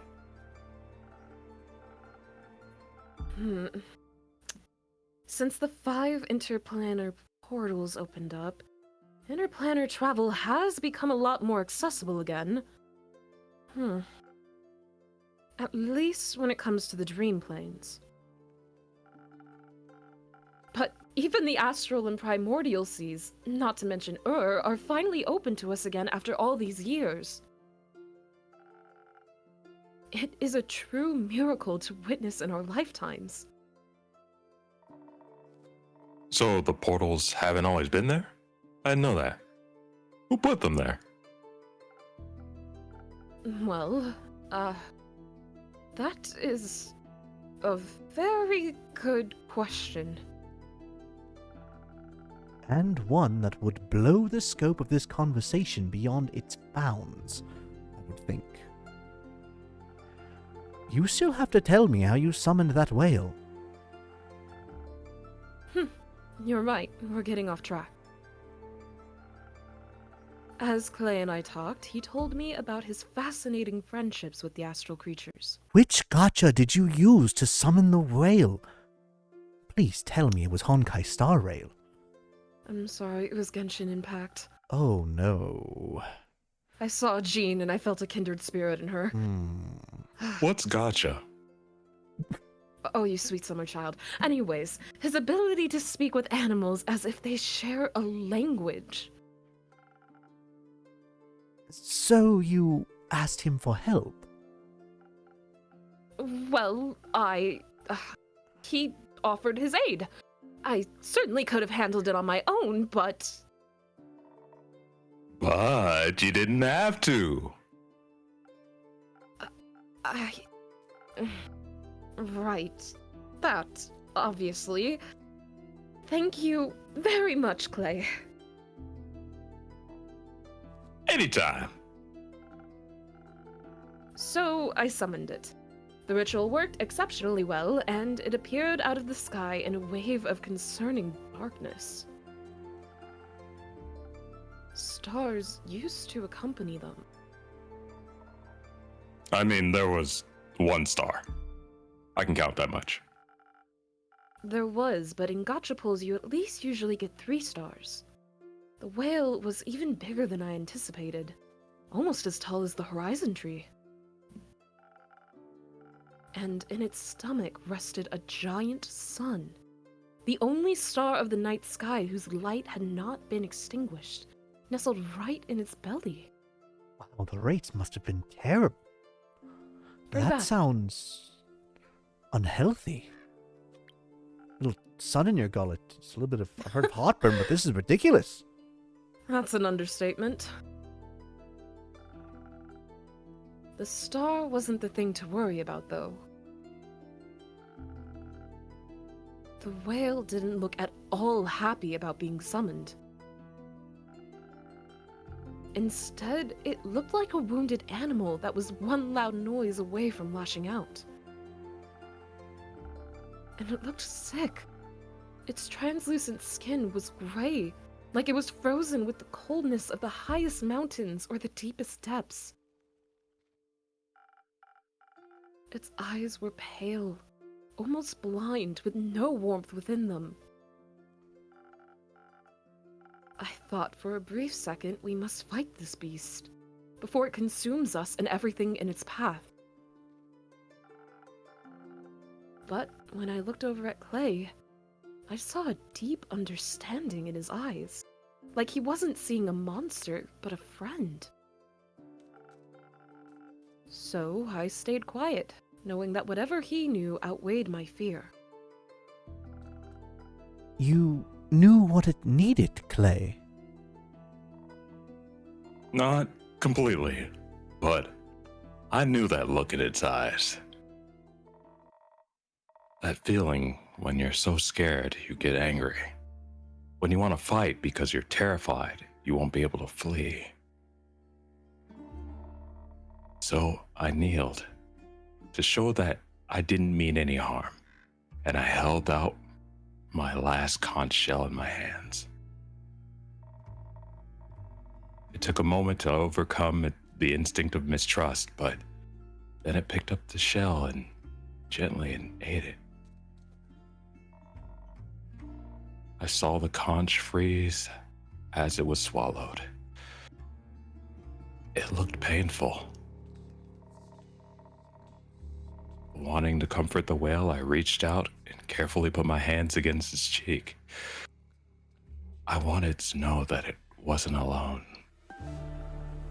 I'm sure it needed that. It did. It was so sad it cried tears of golden dust. Its tears turned to ice before they even hit the ground. It was at that moment I realized its body had been cursed with a potent frostbite. I knew it did not trust me yet, so I did what I previously would not have thought possible.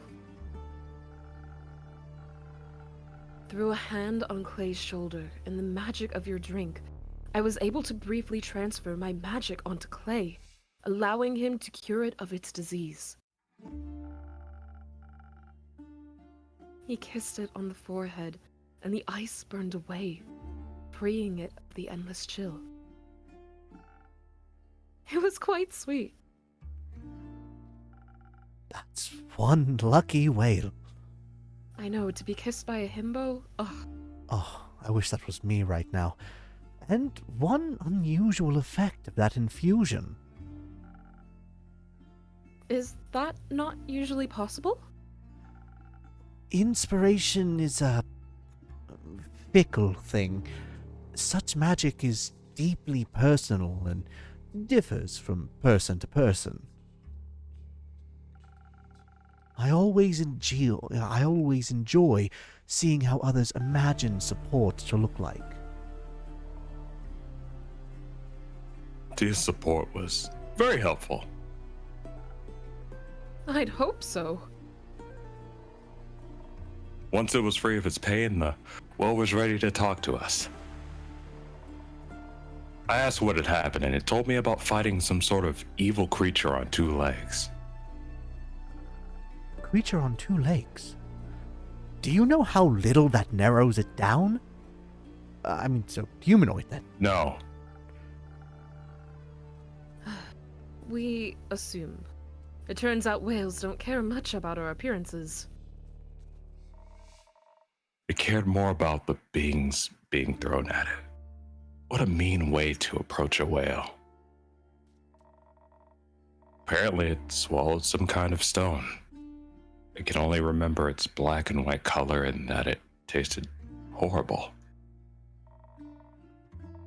But it thought, I have a strong digestive thing. It's nothing to worry about. Rookie mistake. The 2-legged monster just wouldn't stop attacking, so it fled as quickly as it could, trying to find its way home. It felt really bad about destroying the camp. And I get why. The worst part about being angry is seeing the wreckage you leave behind. Tia, do you ever get angry? No, I totally didn't snap at the Innkeeper earlier. I am the embodiment of calmness and self-discipline. Where I come from, they call that repression. Huh. Repress these nuts. Got me. Luckily, its anger subsided when it found its way back. It thought it was finally safe, but suddenly this freezing cold began.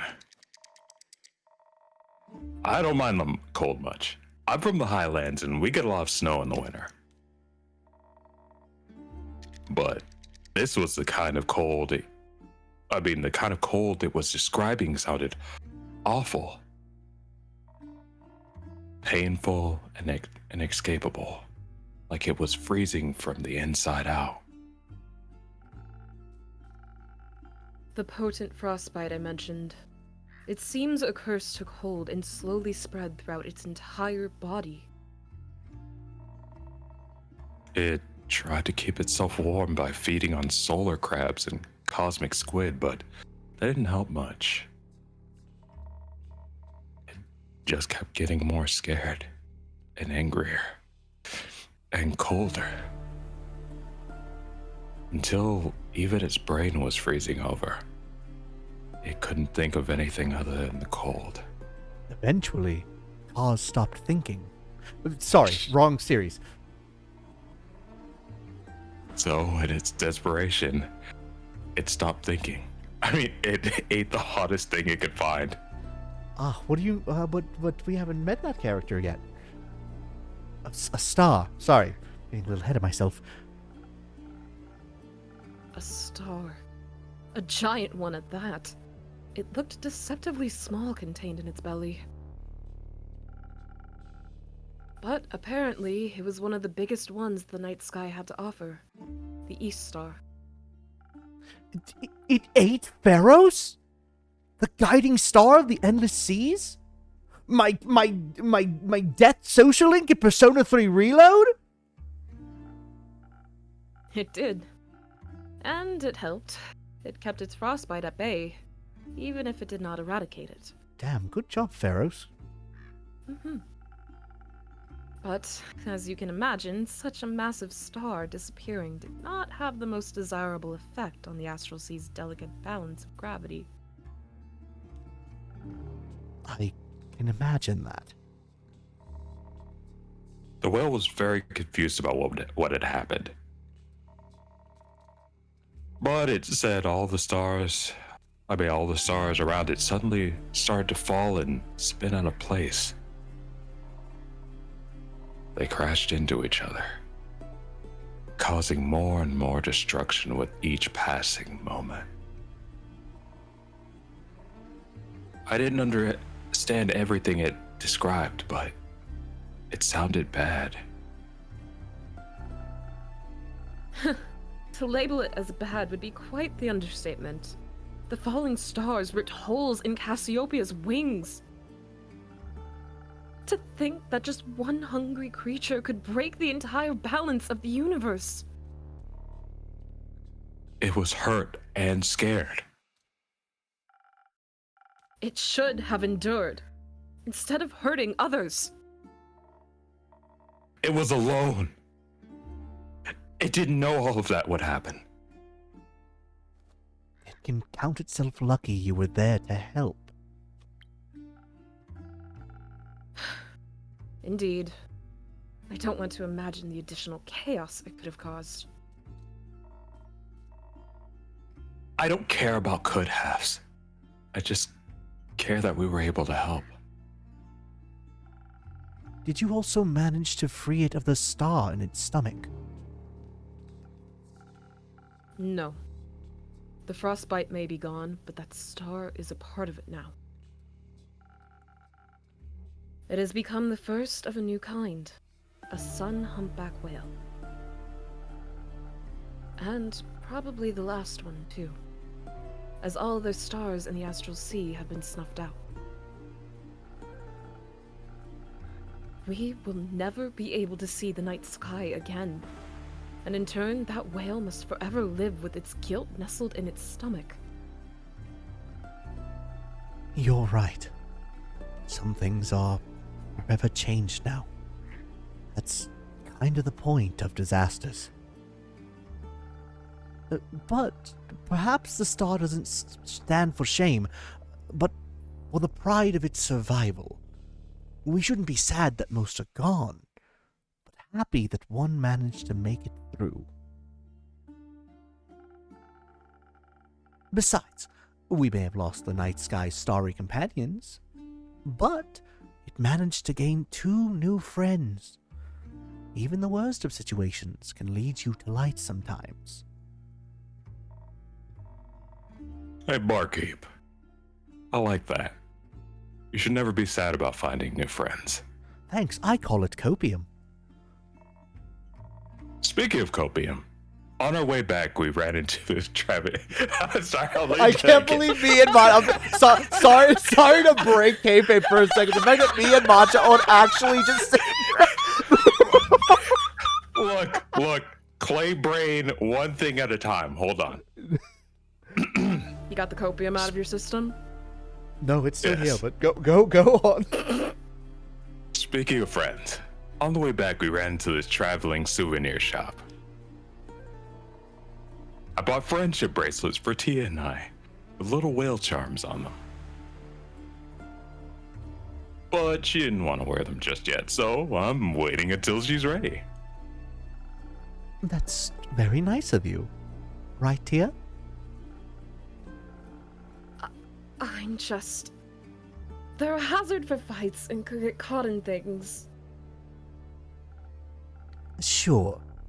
I'm looking forward to seeing how they look with your armor. Me too.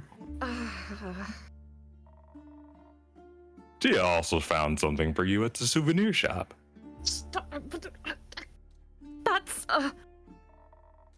She said it reminded her of your tavern.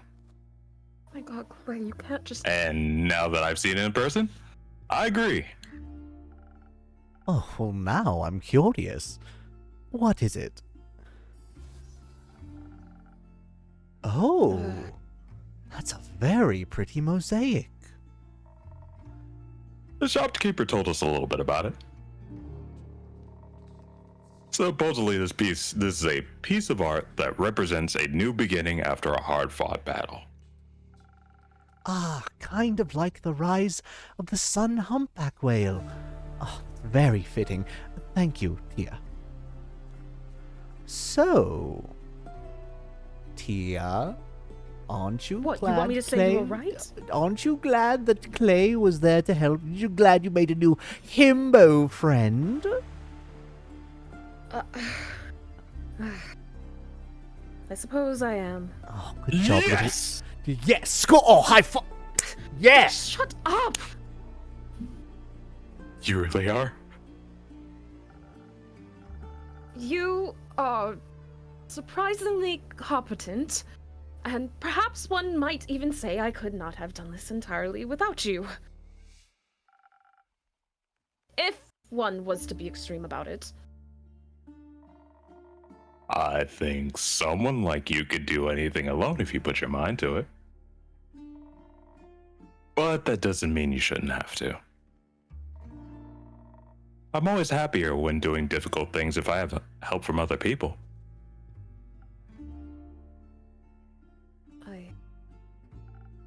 Well said, Clay. Stellar teamwork, you two. Keep it up. Will do. Much more importantly, clearly our quest was not successful. What are you talking about? You cured the sun humpback whale, you found out why the stars fell, you even made new friends. What more could you want?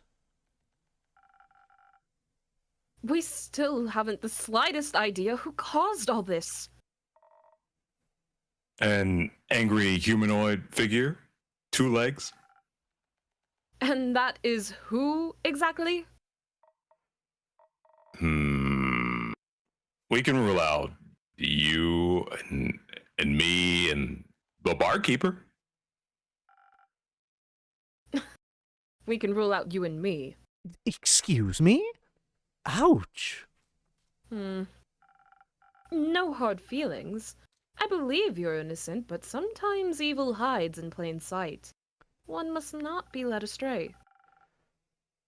I understand. Paranoia is a hard habit to break. What was that? Paranoia is a hard DDR song. I don't know how that one goes. Clearly, someone orchestrated this. It seems too random and methodical to have been an accidental side effect. I must find out what hides in the darkness. If something like this happens again, it could end in a calamity the likes of which we have never seen before.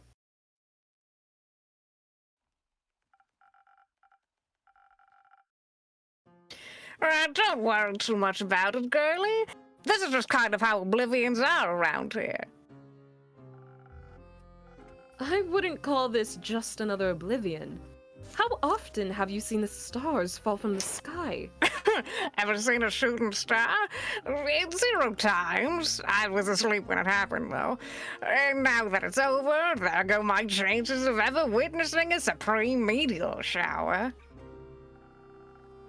You should not wish to witness such horrors. Some horrors are fun to look at. I mean, look at you. Listen, love. When I was your age, I used to worry about stuff like this all the time. This weirdo over here did too.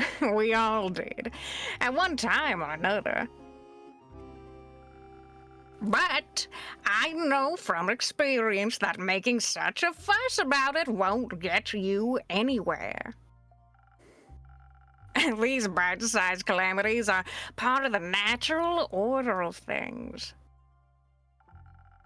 From chaos to balance to chaos and back to balance, everything just switches around in a never-ending cycle. Sure, it's good to keep an eye out, but you don't have to give yourself an aneurysm over it. Give yourself wrinkles on that pretty little face. So just keep up a quest if it worries you and follow the natural flow of the universe. That way, if you're lucky, you'll end up retired. Like me, not 6 feet in the ground. Such a leisurely attitude only leads to failure. And even then, someone's always gonna save the world in the end. And don't they say, failure leads to knowledge? Well, that someone is going to be me. The youth. Anyway, old enemy got another drink for me. I'm running dry. Anytime, Una. Are you still running low on energy? How about a strong one? You got it. Also, I realize I haven't actually done this yet during this stream. We have a bunch of new things to take a look at. Obviously, we have our new recipes, but we also... Oh, God, I have so many... You're not telling me that you don't remember your own recipes, right? That's no, just no. My memory is terrible. I couldn't even remember to proofread a manuscript for 25 years. Alright, these aren't color-coded. Shit, I'll have to think about these later. Oh, God. Anyway, that's a problem for, like, 40 minutes from now, AKL.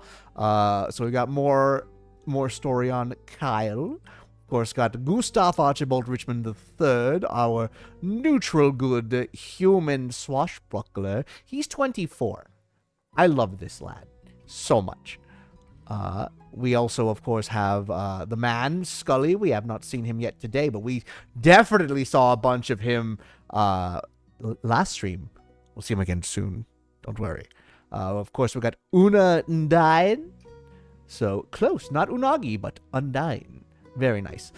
She's neutral good. She's almost the funny number. One more year. We got Claymore, a giant Earth Echo, 31. Himbo. neutral good That's from the me. Highlands. And then Baya, of course, our lovely Baya, the chaotic neutral, whose arcana is the Lovers. She's 555. Very nice. Alrighty, with all that said, we need to get her another strong one, and there's nothing quite as strong as a Southern Vodka. Brawler. 2 shots of vodka. You know what? You know what? You're right. 2 shots of vodka. Wait for it. Got it. 1 shot of gin and 1 shot of whiskey. Southern Brawler.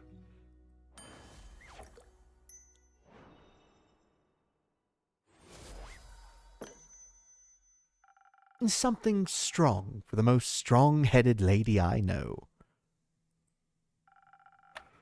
Weird way to admit you've lost every argument against me. But this drink is splendid. I'll give you that. See, with one of these, your worries will be washed away with flavor, good or bad. Depends on the day. I find your apathy borders on tragedy. And I find your hero complex unsustainable. Remember, kiddo, they didn't build those statues for folks who are alive. Who cares about statues? My purpose is my purpose, and I don't care who immortalizes me. Sounds like quitter talk. No one's purpose is to die, girlie. Life is much more meaningful than that. Anyway, my purpose is winning at cards right now. Good luck with your delusions. I apologize on her behalf. It's fine. Tia, are you dying? We're all dying, Clay. No. She was purely speaking in the hypothetical. I'm not sure what that means, but that doesn't sound like it could damage your armor. But, maybe we should listen to her advice, at least a little bit. My granny always says, with age comes the priceless wisdom of mistakes. I think your grandma's advice would be much more helpful than whatever failed hero has to say. You think retirement is failure? One's post should never be abandoned. If you can still serve this world, you should. Eliathea absolutely has a poster in her room that says, if you have time to lean, you have time to clean. I have 3, actually. Oh, God. 1 in the kitchen, bathroom, and bedroom. Jesus, I'm not sure if that's bleak or inspiring. The latter. She was right about one thing, though. The past is full of terrible disasters that were prevented. Which means that this too could have been attempted before, if not very successfully. Knowledge of something so vile must be scarce and well guarded, maybe even abandoned. I've never come across anything like this anywhere in the Aperture's library. Granted, the Aperture has only been standing for a little over 2 decades, no? Its library can't be that vast.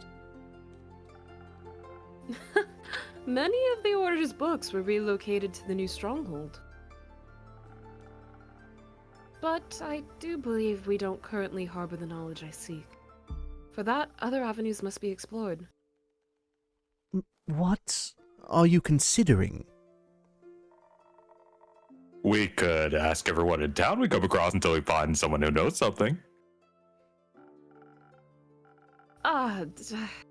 Good idea, but that would take far too long.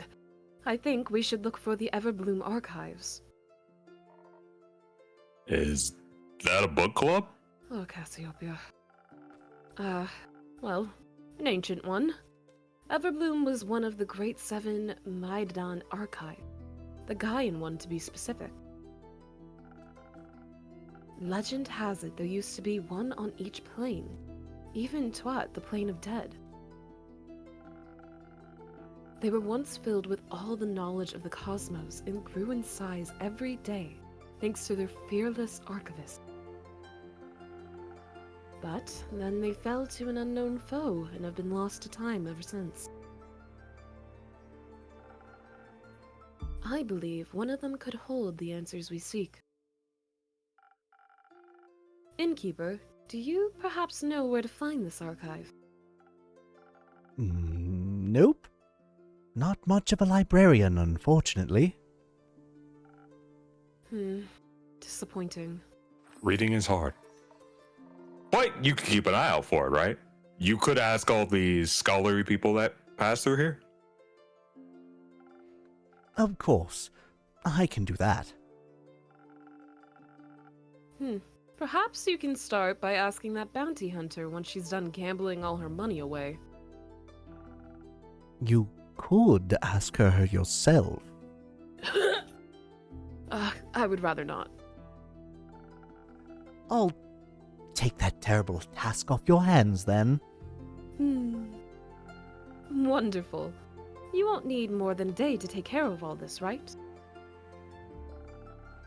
I could do with a little more time. Nonsense. We don't have more time. I need your full commitment on this, Innkeeper. This is very short notice. As are disasters, typically. Hence, the vigilance. I shall return to a fully prepared quest tomorrow morning, and I believe you're supposed to find a manuscript. How do you know about that? You should. That's your metagaming. She's really smart. Hey. In the meantime, you should rest. Don't be ridiculous.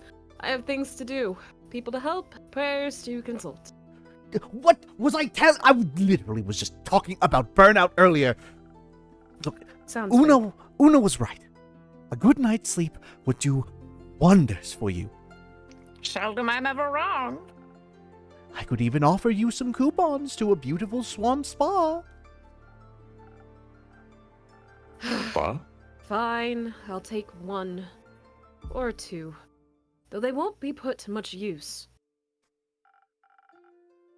If I rest now, who will this world have faith in? I shall see you tomorrow.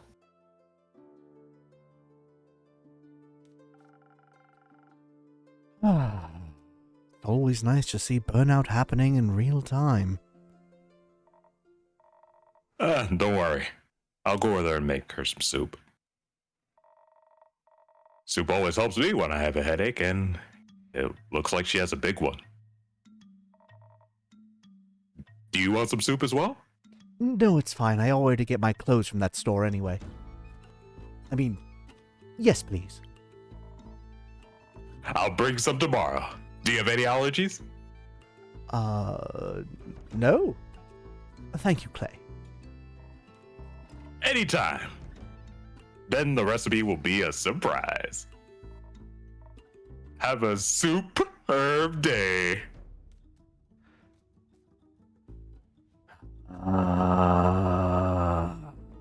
Thumbs up. I'll take some of these coupons too. Wonderful. Talking through everything really helped. Thank you. I'm happy to hear that. I hope you held on to those seashells. Catching up with some astral friends might make you feel a little better. Actually, I was thinking I could use the shells to make some friendship bracelets for Tia and I. I want to carve them into the stars. I think that sometimes you have to make something beautiful out of the things that hurt you. Otherwise, you're left with the anger that has nowhere to go. Hey, barkeep. Do you like being angry? No, I don't. Me neither. But we all get angry sometimes. It's not the most fun, but it's important. Never getting angry doesn't solve anything either. It just makes you smaller and smaller until people no longer see you as someone they need to think about. At least they're not scared of you. Anger doesn't make you any more of a monster than silence makes you a saint. Be a whole person, Clay. And don't be scared of who that is. I'll try, Innkeeper. Thank you. I hope you find a way back to yourself, too. And with that, we found ourselves our first mid-stream break. Let's fucking go. I was hoping that I would actually get to this part. Holy fuck, fate. Let's run the ad. We literally beat that ad break with 10 seconds. Let's go. All right. Let us continue on the second half of this longer day. Yahoo! Thank you, Clay. Me too.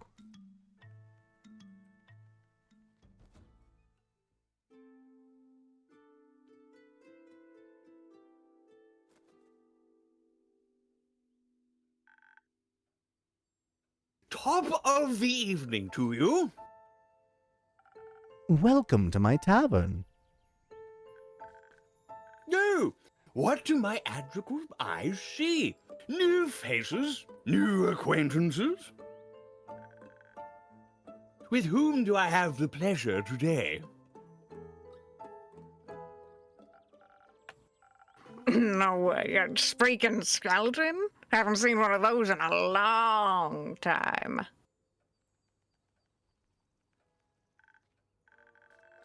Hello there. How incredibly rude of me to leave out introductions. My name is Scully. Of course it is. And he's so polite as well. You can call me Uno, Mr. Skelly. And that one over there is my new friend Jade.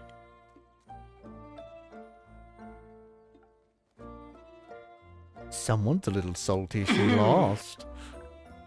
Shut up. Ah, a fellow maid, huh? But with more skin left. Which isn't immensely difficult, I suppose. Glad to make your acquaintance, Una and her friend Jade. Scully, shouldn't you be named after a gemstone if you're a Mida? As far as I'm aware, Mida last names reference their bones. No? Correct. But I cannot remember what my poor bones are made of. Probably bone. You have a jolly good point. Death has left quite a lot of gaps in this head of mine. Let me have a look. Heavens! Be careful where you're touching. How dare. Looks like alabaster to me. Hard to say without a thorough analysis, though. Alabaster? That does sound familiar. Like an old name, perhaps? I'm not sure, but it's worth investigating. Thank you, Jade. Still, let us stick with Scully until we have a more detailed information. It's ever so jolly a name, what? I think I should be going now. I still have work to do. I think you have money to make back. Shut up. What a coincidence! I happen to want to say the exact same thing. But wouldn't it be rude of us to leave that distinguished gentleman all by himself? I think one of us should definitely stay a little longer. Isn't it cool that both of you have bones made of shimmery gemstones? Oh, that is true. I haven't seen another miner since... well, since I woke up.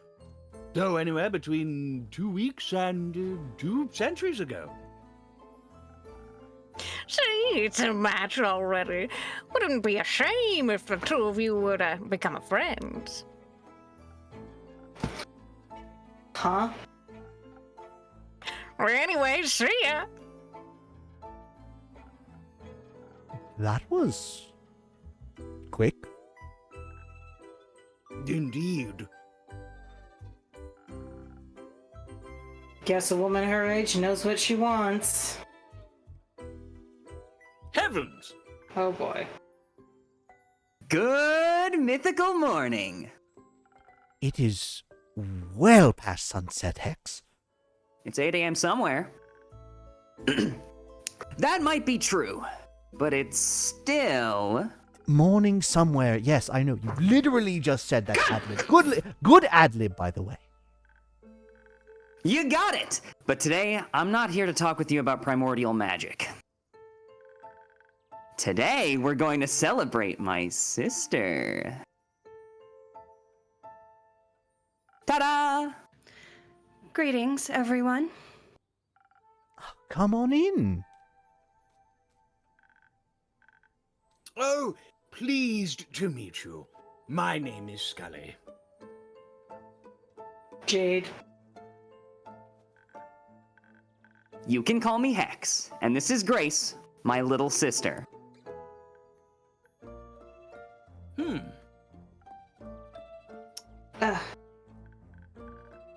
Yes, I know she's taller than me. You can keep it to yourselves. Hey, Hex, did you know that she's taller than you? I don't want to hear it from you, Innkeep. We're here to celebrate, not to roast. You really? We're here not to roast. We've been here for 2 hours and 20 minutes, and we're not here to roast? Innkeep, you're already the charged. exception. Though some fire might be fun. No fireballs inside, Hexagon. If you insist. A fireless party it is, then. Wow, using the first name. Damn. She dropped my government. Legal name and all. My bones are aching for a party. I haven't attended one in what feels like an eternity. By Jove, what is the occasion? My wonderfully talented sister successfully defended her wizard doctoral thesis just today. She can now call herself an actual, full-blown Selenite witch. Huzzah! It's not that special, honestly. Never mind. I beg to differ. That's a majorly big deal. Congrats. That's a PHW. Oh, it's not that important. I must congratulate you as well. Quite an outstanding achievement indeed. You're all very sweet. Thank you. I have to agree with everyone. You should be proud of yourself. How about a drink on the house to celebrate your graduation?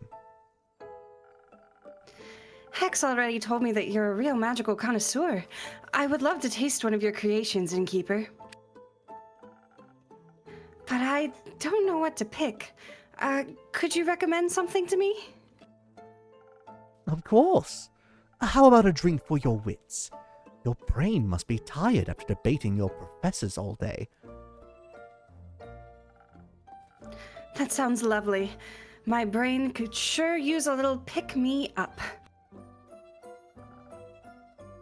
Coming right up. Well, if we can't have fire, could you throw in a little bit of fireball? No. If Are you you really even want old to enough get for lit- that? Actually, let's check. Yeah, she's 42. I wasn't talking about her. Oh, don't worry. I have my license. Yeah, tucked he's- away under this cap of mine. Let's see. He's that should be enough. It should be fine. Scully, it'd go straight through you anyway. An age of. An age of. Let's see here. Recipes. My social security number is 2. Damn it. Richmond beat me to it. And I should have known. I got in line earlier that day. Well, Not 000, whatever the heck, 2. Just 2. Let's see. We definitely need some extra speed. A little bit of charisma. Little bit of let's even out the defense. There we are.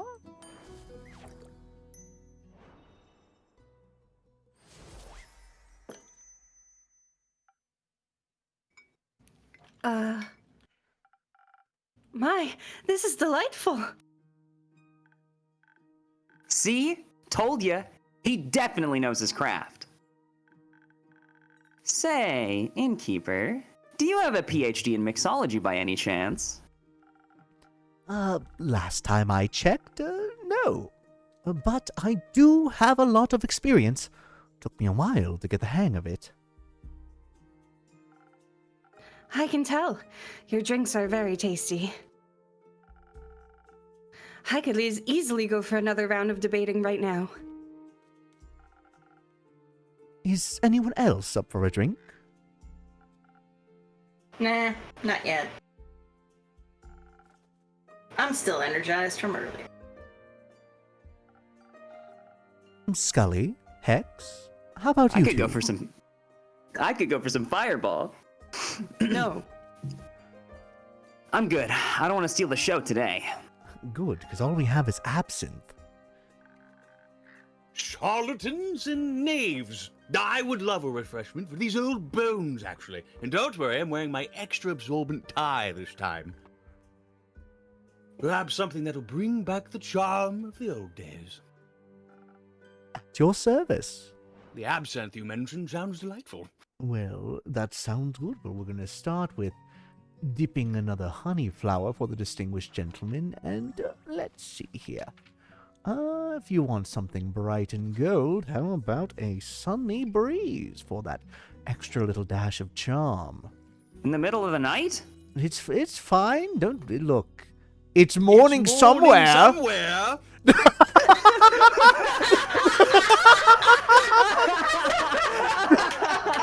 I swear to God, this is not scripted. Sometimes it feels like it. Wow. There has been, the only thing that has been prepped have been some of the voice lines just to make sure that they're up to people's, like, okayness. Everything else, including every single line read, except for mine, because I played the game before, has been generally cold. Anyway, here's your sunny breeze. We just click. Here you go. A drink for the charming gentleman. Oh, what a lovely taste. Warms my bones inside and out. Should I be worried? Maybe it's an undead thing. Well, theopractically, it would be possible for a magical drink to warm one's bones. You just need... You and your wild dreams, Hexy. Maybe leave those experiments to someone with an actual laboratory for once. Ah, all that talking about studying and degrees brings back so many old memories. I also was a scholar once. Ah, and then you took a debate to the knee. I was a master debater, I'll have you know. I spent my life as an archivist. The Gaian Everbloom Archives, to be precise. Before my, well, supposedly eternal slumber. I've read a lot about the old archivist, but I've never had the chance to talk to one. Well, obviously. They're all dead.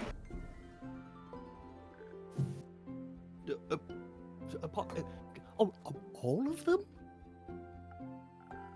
Yeah, the archives were destroyed ages ago. They're mostly a myth now. This is really bringing down the mood of my graduation dinner. Sorry about that. That's quite sad. A lot of knowledge must have gotten lost with them. Have you not gone to a bar to celebrate your graduation and then talk about the death of a civilization? No, not particularly. It's par This is for an the average course. Thursday. We call it PH This is depression. not an average Thursday. Guess so. If you wouldn't mind, Scully, I'd love to hear more about them. Maybe we can revive some of that old knowledge. No, it would be my pleasure. But, sadly, I cannot remember much of my research. All those years below ground and without sunlight don't seem to have been good for my memory.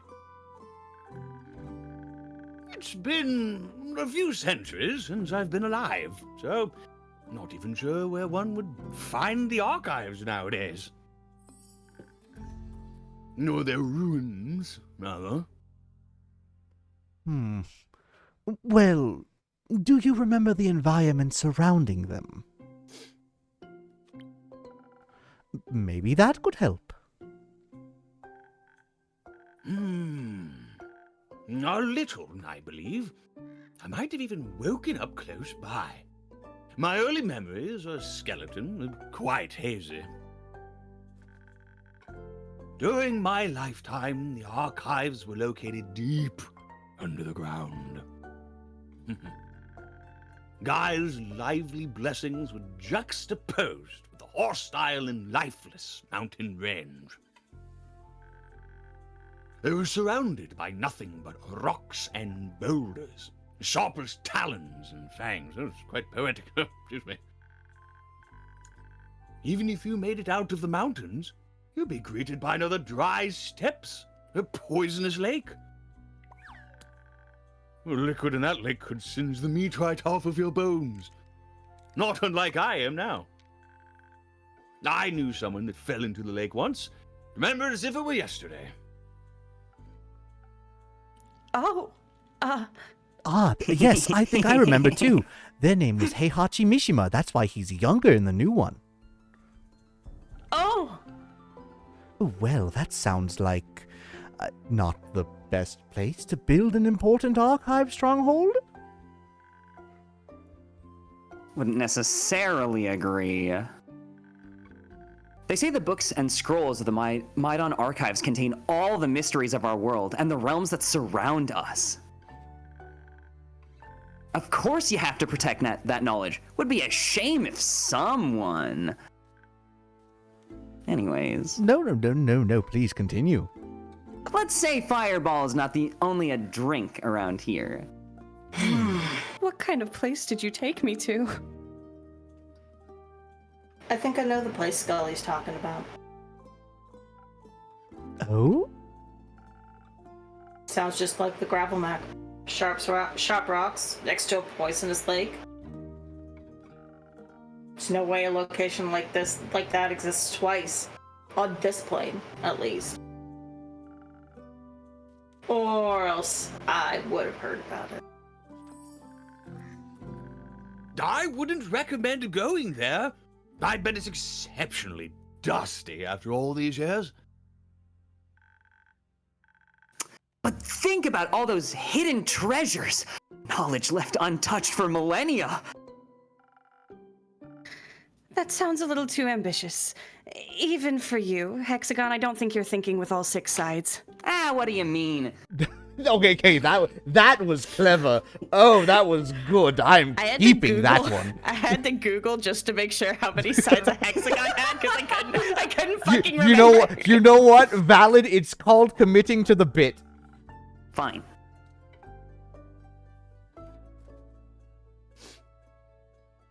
Your delicate wizard sensibilities wouldn't last a day in the gravel mac anyway. Oh, and you would? Who can say? Anyway, I gotta go now. Shared enough secrets of the trade today anyway. Thank you for your reluctant service.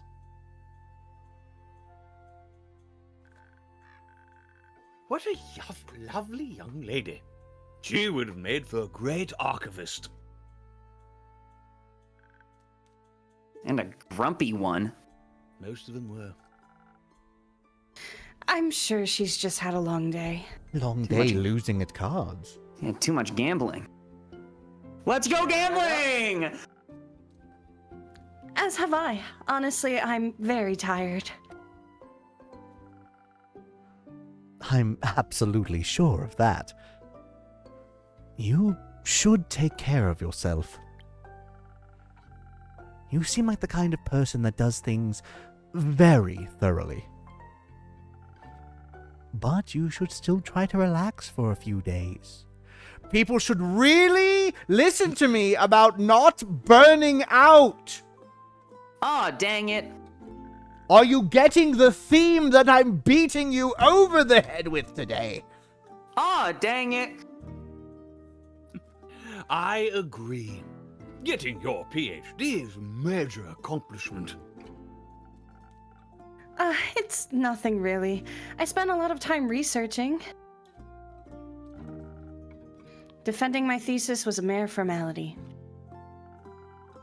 Scully's and my point still stands, and I'm sure your brother would agree with us. Absolutely. You're all very kind. I really appreciate it. How about we call it a day? It's already getting late. A splendid idea, as I would expect from a witch like you. Seems fair. Hope you get to enjoy the rest of your evening, Innkeeper. I will. Theopractically. He said the thing! We're gonna make it happen. Don't you worry. We're gonna In make fetch theory happen. and practice.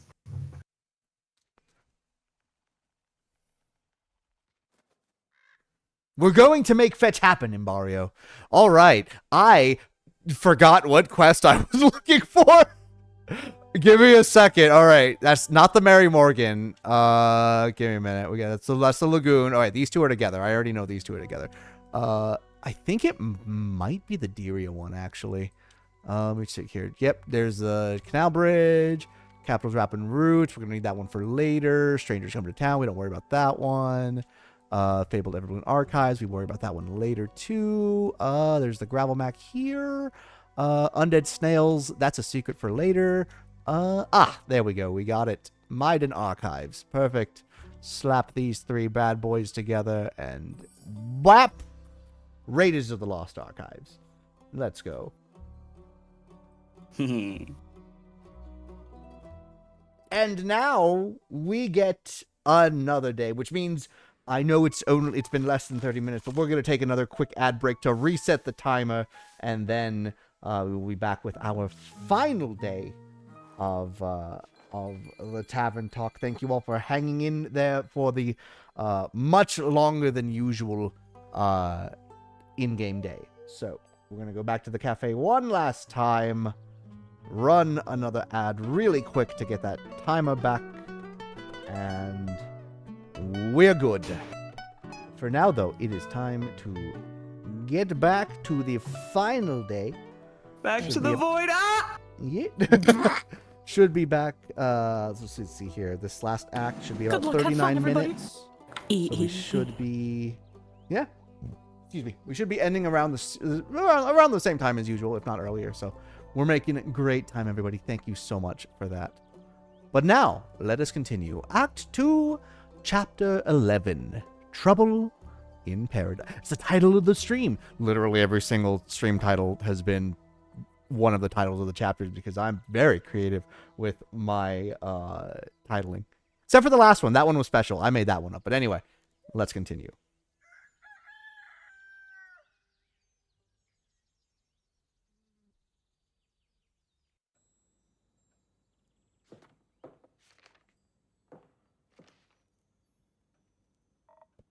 Good morning.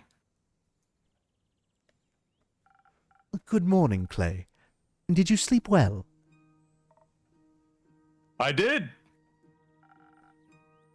It took ages for you to wake up. I mean, fall asleep. I was too excited thinking about our adventure. But I slept pretty well. Happy to hear that. Tia, did you sleep? She passed out right after she had some soup. I had hoped that Lady Cassiopeia would send me signs for my divine mission in my dreams. Did she? I don't remember. Sounds like you slept well then. Anyhow, I see you had time to prepare the quest. Wonderful. Let's get started. Let's take this one step at a time. Clay, I was looking forward to some soup. Yes. Then I hope you like the lentils. I left some in with your purple friend and told him to keep an eye on it.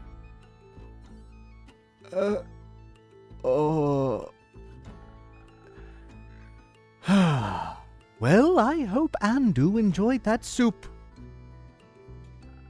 Thank you for feeding my familiar, Clay.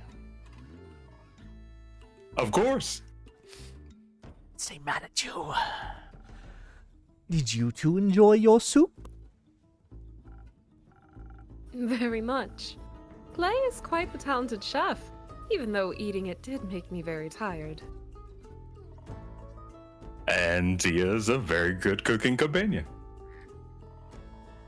Took a while to make, so we had a lot of time to talk. It was nice. What did you talk about?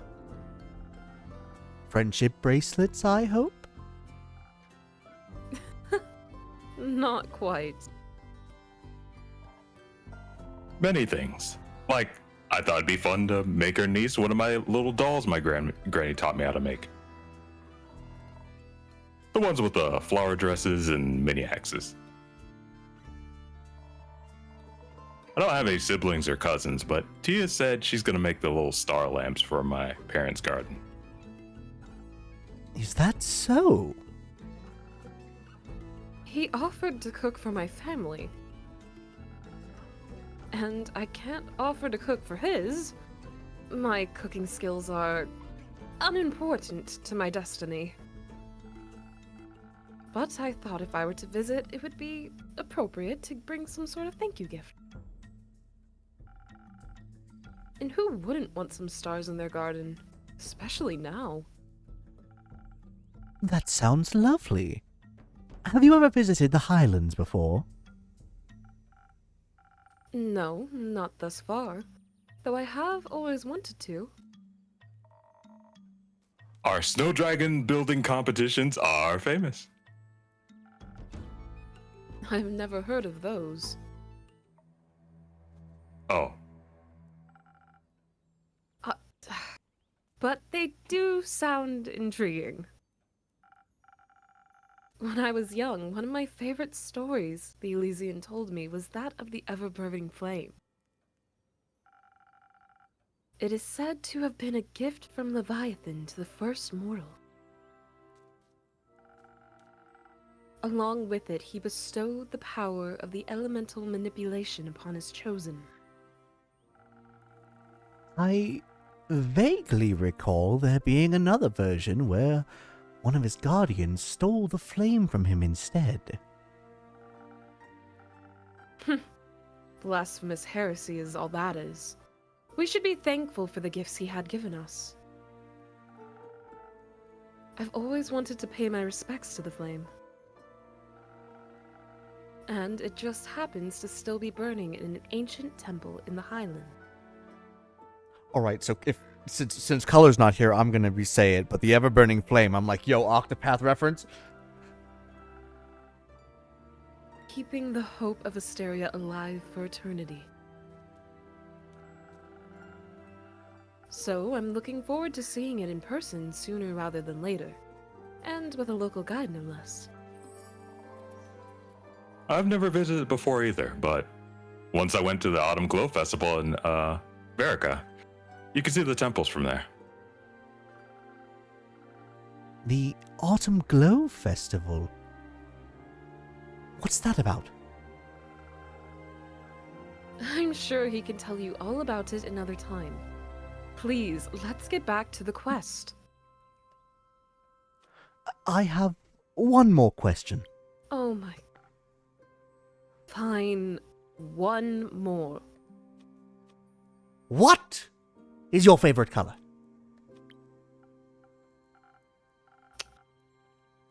Are you serious? Who cares about such frivolities? I have two more questions after this. Oh, about dear. your quest. And what is the airspeed velocity of an unladen swallow? Cassiopeia, please I help do. me. Me too. Fine. I shall indulge you both. Yay. It's turquoise. Interesting. Dear, I thought it would be purple. Me too. No, purple is a beautiful color. The color of my order, in fact. But turquoise is... Calming and beautiful? exactly that. You should wear more turquoise then. Wearing your favorite color is like free happiness. Such things do not matter to me. Representing my order is much more important. If you say so. Clay, what's your favorite color? Orange, the color of friendship. A good choice. Now, the quest? Of course. Would you like me to dye it turquoise? No. So, I'm assuming you're going together? Unfortunately. I was going to go alone, but Clay insisted on coming along. Why is that unfortunate? It's a very dangerous quest, and he is not practiced in the ways of a divine warrior. Do you see his abs? He just needs to be warrior. Why do you think I keep looking away? I can't. I can't. Do you imagine don't if he tried understand. to befriend some bleak stalkers? That'd make for a fun story, I think. But if you really want to do this alone, you could just go by yourself.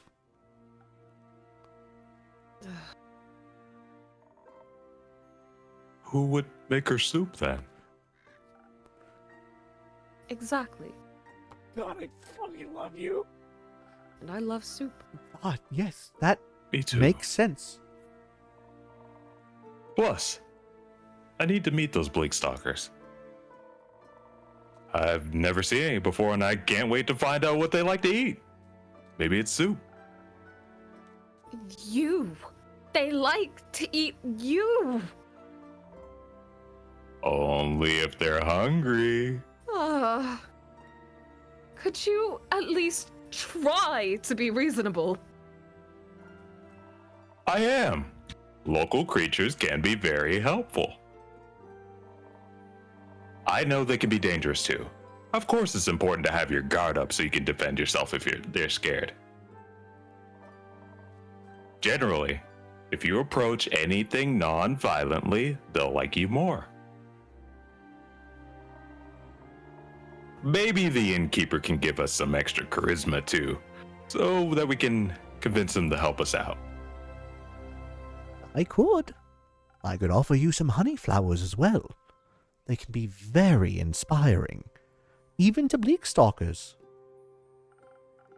I think so, at least. I've never tested that one out, actually. We could test it for you. Nonsense. We need to head into this knowing we'll have to fight our way through. The name Bleak Stalkers doesn't exactly inspire confidence in their hospitality. Not to mention, there could very well be many more dangerous monsters roaming that abandoned Everbloom. It's fine. I live near Death Valley and I'm fucking thriving. We need to refresh our strength and hope that our mortal weapons will be enough to damage them. If that's of concern, I could offer you some citron. It's infused with divine properties that'll bless your weapon strikes. With a little help from the dragons, no creature should be able to withstand you, no matter how bleak. Citron can only be found deep within the Forbidden Valley. How would you even have access to that? Don't ask questions, and don't tell Elithia. Oh, wait. You know, citron tree? No. I don't know. Please enlighten me. Anyway, I think both of your strategies could work. Strength and citron will let you fight your way through any danger in no time. But the right mix of defense, charisma, and honey flowers might offer a more unconventional solution. Can you help us decide? I don't want to argue. Sure. I don't think I seem like the arguing type. I didn't say that. It's just, I didn't want there to be any problems. Why would there be problems? Well, you see, when two people have a disagreement and won't push in one way or the other, you could be a little, I can be a little... combative? Clay, you might want to stop while you're ahead before you lose yours.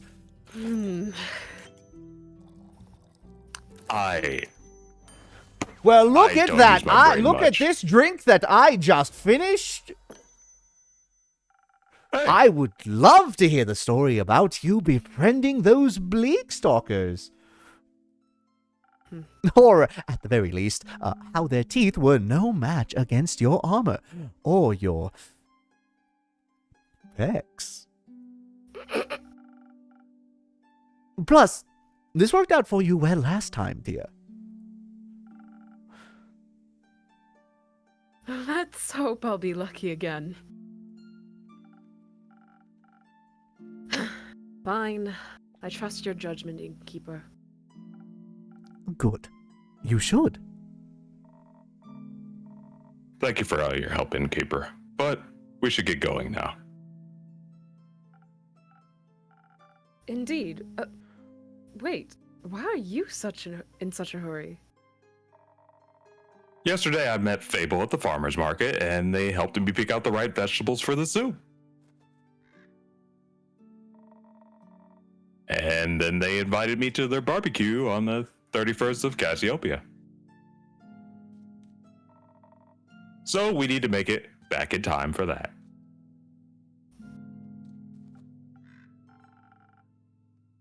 You can always leave early if it takes too long. But what about you?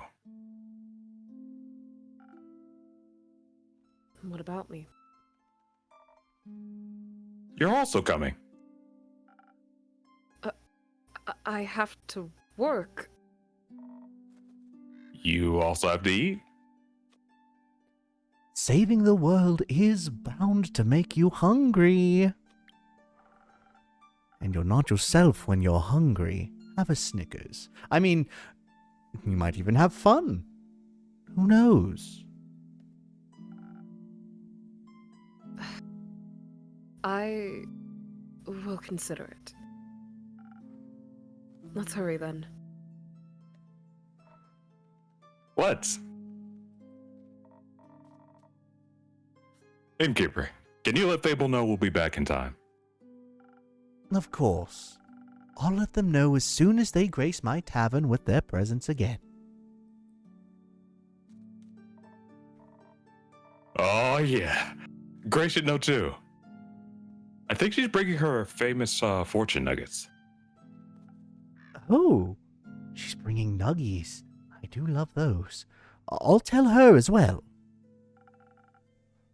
I wish you a successful quest. It shall be so. See you soon.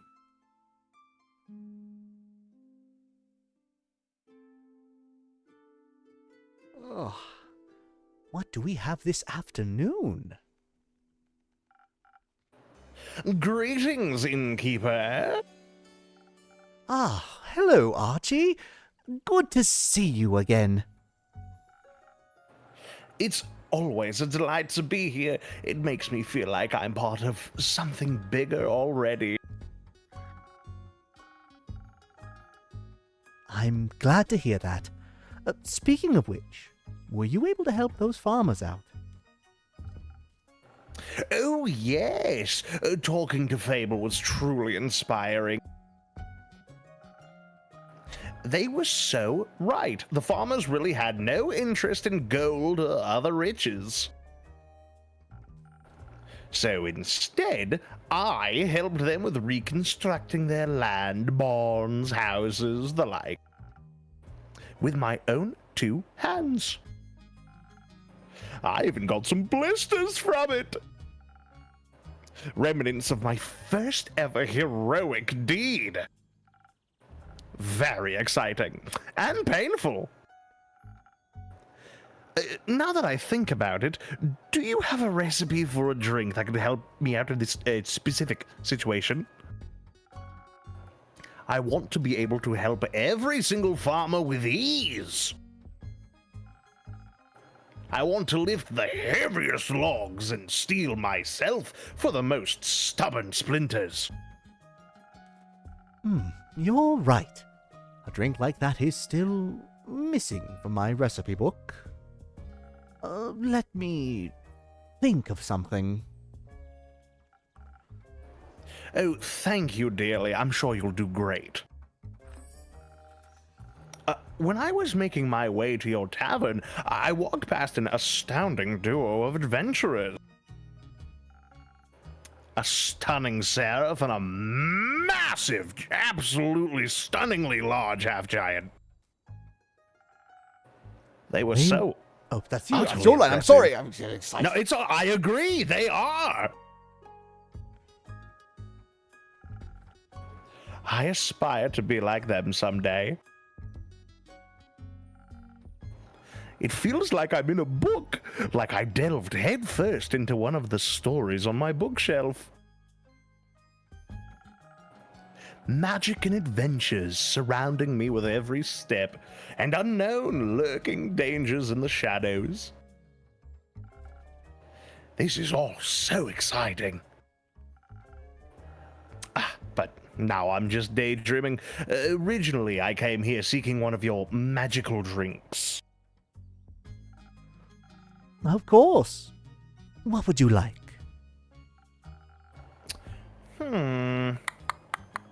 Preferably something that'll help me defend myself from devious dangers, like splinters in my fingies.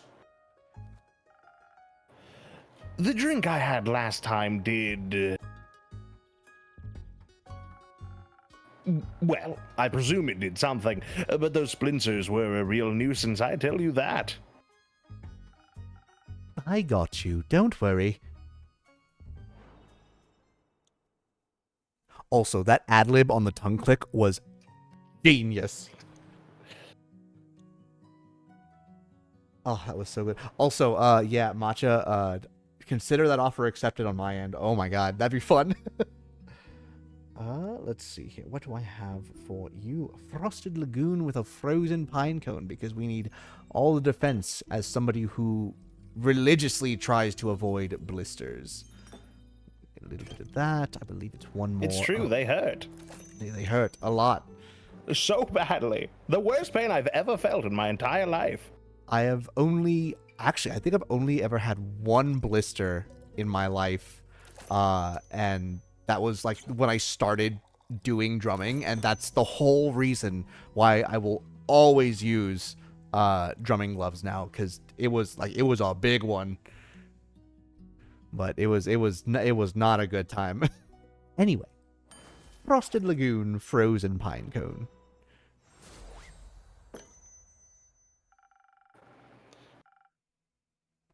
Protection against your arch nemesis, splinters. Here you go. Oh, good slurp. Good slurp. Thank you. Oh, I can already feel my skin getting I can see the splinters working their ways out now. Helping people grow calluses is my secret party trick. Maybe I should bring my friend here someday. Your drink mixing magic is quite peculiar, really. Oh, your friend? Is he from Windmore as well? That is correct. I've known him since we were kids. Mostly due to our parents being of similar wealth and influence, I think we were kind of chosen to be friends. We decided to write each other letters when he's not here in Zenith. He's actually in kind of a dire situation right now. You see, he's a diplomat, deeply involved in the whole Deria mainland negotiations. Due to him nearly getting kidnapped during his last business trip to Deria, he decided to fire his entire personnel security crew. If you ask me, his reaction was a little over the top, but I don't interfere with his decisions, so... Now he doesn't have any bodyguards, and I would like to help him. But honestly, I have no clue what I should do. He definitely didn't need my money, just like the farmers didn't. He's got more of enough as it is. I mean, if you're brave enough, you could volunteer to be his bodyguard. Oh, splendid idea. I like the way you think, Innkeeper. Thanks, I don't. Think, that is. But I don't know if I'd be strong enough. Even with your magically infused drinks, he might need more protection than I could offer. Well, I still do that thing with the quests. Oh, you're right. I could just hang up a quest on your pinboard. And then some brave adventurers will offer to help us out. My friend means the world to me. I would never forgive myself if something happened to him. So, you're looking for the best bodyguards in Zenith? Absolutely. Well, I already have some folks in mind that are more than qualified to do the job. Let's just hope my quest writing skills are enough to attract just the right people. Do you write a lot? No. Yes. Sometimes. Good spread. You know what? We call that covering the field. I love to write stories about cunning and courageous adventurers. Somehow they always manage to get out of the most dreadful situations by cheating death multiple times. But that's... well, writing doesn't really fit the image of a heroic adventurer himself, does it? Why would I dream of other people's journeys if I could just live the tales myself? You've got a fair point. Also, it's always easier to write about things you've experienced firsthand. Absolutely. Oh, I can't wait to see my friend again and help him out. I'll be more than prepared. Fable also offered to teach me how to use a bow. How could I say no to such an enticing offer? Getting taught by the Fable of the Ashen Grove themselves? It's more than I could ever have dreamed of. They also mentioned another friend of theirs, an imposing Vocacan lady named Salin. Do you know her by any chance? Oh boy, do I! I mean, oh, that's good. Yes, I might be acquainted with Mommy Kaelin. What was that? Mommy Kaelin. Oh, Kaelin. Yes, I know her quite well. She's. Yeah. Oh my. What do you mean, Mommy isn't a choice here? That's unfortunate. Okay. Well, I guess. She's quite the local legend. I'm surprised you haven't heard of her. She single-handedly outsmarted a wyvern chimera. That's incredible. This tavern is full of hidden treasures. Apparently, Lady Kaelin is bored because her newest protege is on a mission and hasn't returned yet. So she'll be joining my training with Fable. Oh, you're in for a ride. That's the idea. How thrilling! I nearly can't contain my excitement. But for now, I've got to think of the right words for the job posting. Don't you worry about that. Assembling quests for patrons is one of my services. Oh, really? That would be so helpful. I got you. You'll have the perfect crew of bodyguards for your friend assembled in no time. Trust me. Thank you so much. And also, thank you for the drink. Coming here is always a delightful source of inspiration. I'm always happy to help. Until then, Innkeeper. See you next time, adventurer. Ooh, we said it.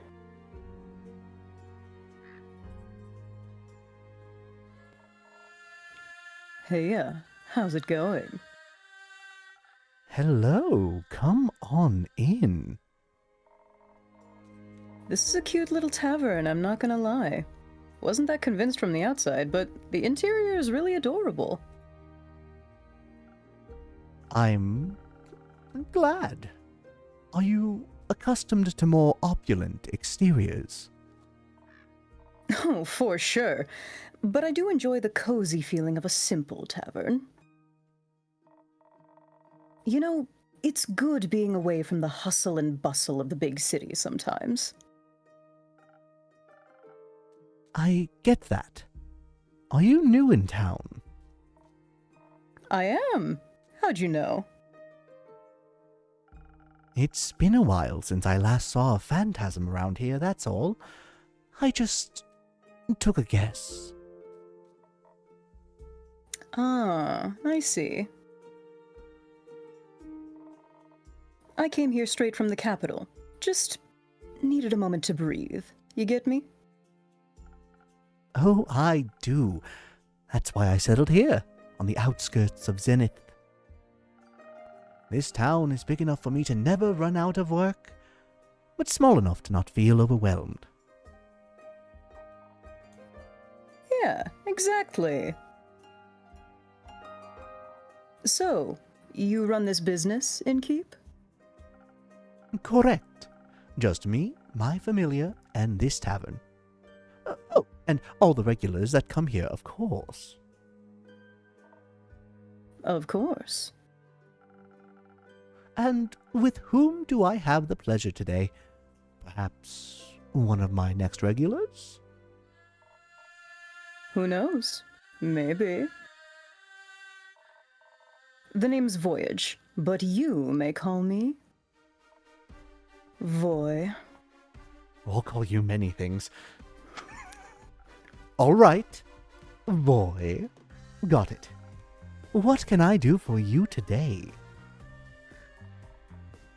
Well, I mean, a drink would be the way to go, I suppose.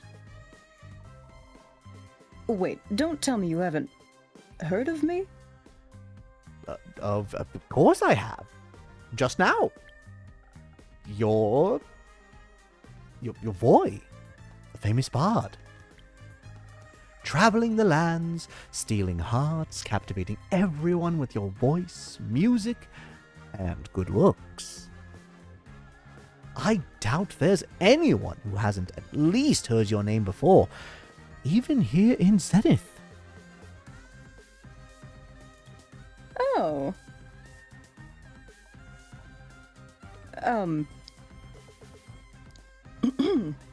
Yeah, that's me. Glad to make your acquaintance. You've only heard good things, I hope. Mostly. What's that supposed to mean? Mostly? Wouldn't count numerous broken hearts as good, honestly.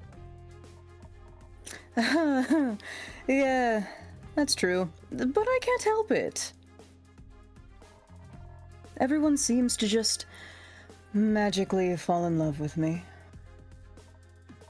But how about a drink first? If the drink is good enough, maybe you'll be the first to win my dear heart. We'll have to see about that. But having you taste one of my creations sounds like a good plan to me. Is there something specific that you would like? No. Surprise me with something that'll make me even more irresistible. Like a real Prince Charming. Oh, you got it. Also, thank you for pointing this out and confirming it, Matcha, that both Grace and Voy are trans representation. Let's fucking go. Alright, let's see here. I got for you a little bit of Thunder Sage for some bardic inspiration. And I'm feeling a little bit sunny. After all, it is very popular among bards and rangers. So we have the intelligence all good. Now we just need to dump in a bunch of charisma. And then one little bit of speed. And I could even out your defense, but what the hell? A little bit more charisma because you asked.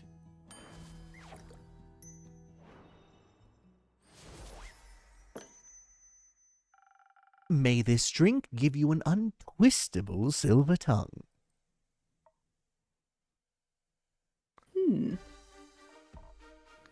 Ooh, this is good. Nearly as good as my musical talent. I have a feeling this drink might influence your next performance. Will it boost my charisma even further? It better with all the charisma I added in there. I mean, you'll have to wait and see. Let's just say that you might want to come back afterwards to get another drink. Ooh, inviting me back already. Oh, now you're teasing me. How about you tell me more about you now? Didn't you want me to get to know you better? Hold on tight to your counter, Innkeeper, 'cause I'm about to knock your socks off. You'll have to knock my sandals off first. That's right, I'm wearing socks and sandals. Oh, bring it on. You heathen. So, right in front of you is the one and only Voy, Traveler of Lands, stealer of hearts. Mwah. And the most famous bard in all of Phesoa. Not only because of his immaculate talent, but also because of his good looks, I might add.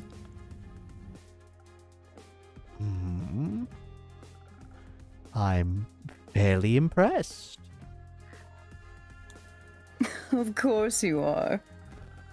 Might ask for an autograph later then. But what brings you here, boy? As I said, I just needed a breath of fresh air. A short break from the big city.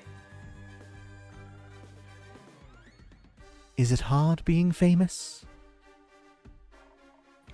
Not really, no.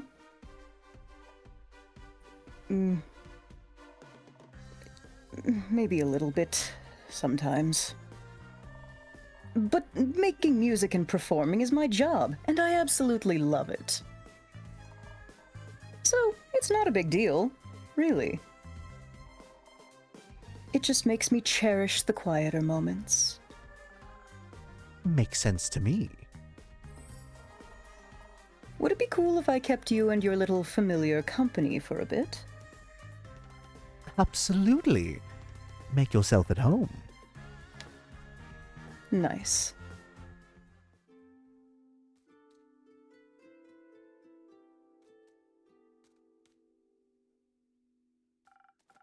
Hello there, traveler. What can I get you? Usually it's my role to ask that, but given the circumstances, I'll humor you. Well, this is my tavern. And it has come a long way. Love the color of the walls. A new coat. It's been a good few years since my last renovation. But yes, thought it was time to accept some change into my life. Thought so. What is life if not the constant changing of the self? Ah, how I missed your endless wisdom, Quincy. I can only imagine, Innkeeper. You look like you might be in need of a refreshment. Also, you might need to turn yourself up just a little bit on the volume. All right. No problem. How about a drink? Yeah, long journey. Surprise me with something as charismatic as your little establishment. All right, then. Well, I don't want to give you the same drink that I gave to Voy, so let's go on ahead and switch things up with a golden feather. And let's go on ahead and make you 1,000 winds. Let's see here, we got that and that already. So 2 dashes of the Riz, 2 dashes of the Deaf, and I don't want to muddle that brain of yours, so we'll even it out.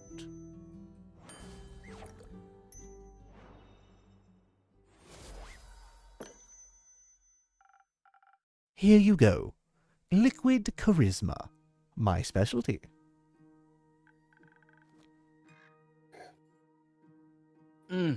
This tastes magical. Seems like you've improved a great deal since last time.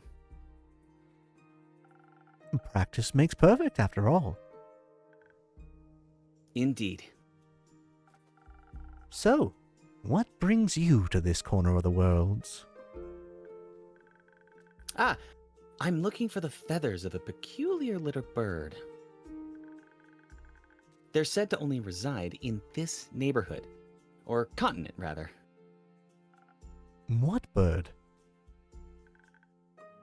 The golden loon.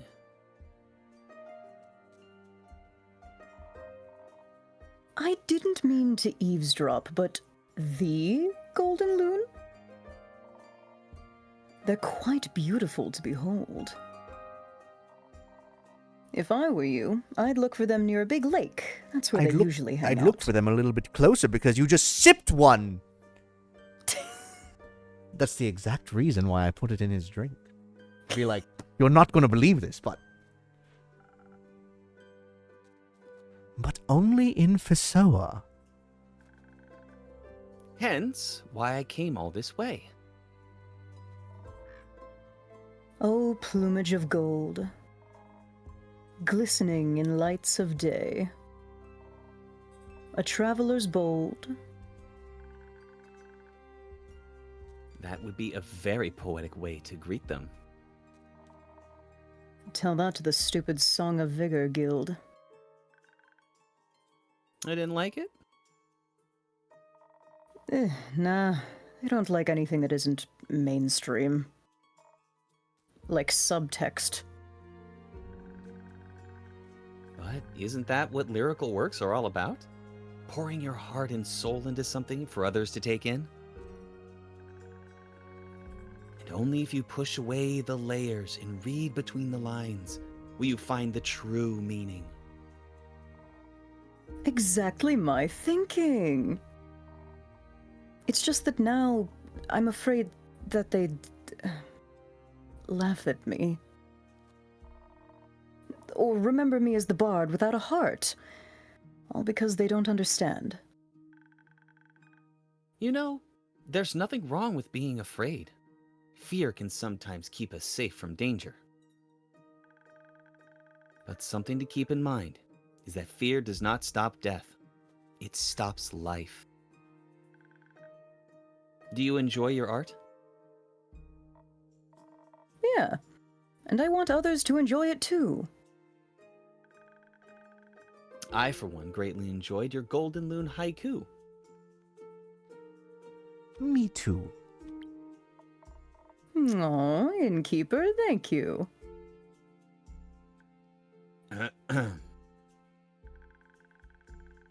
You shouldn't base your value on whether people like what you create or not.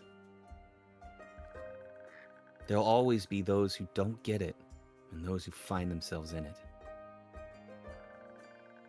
Do it for the people who appreciate your art, but most importantly, do it for yourself. That's one way to look at it. You know, I imagined all this so differently. Way easier, for sure.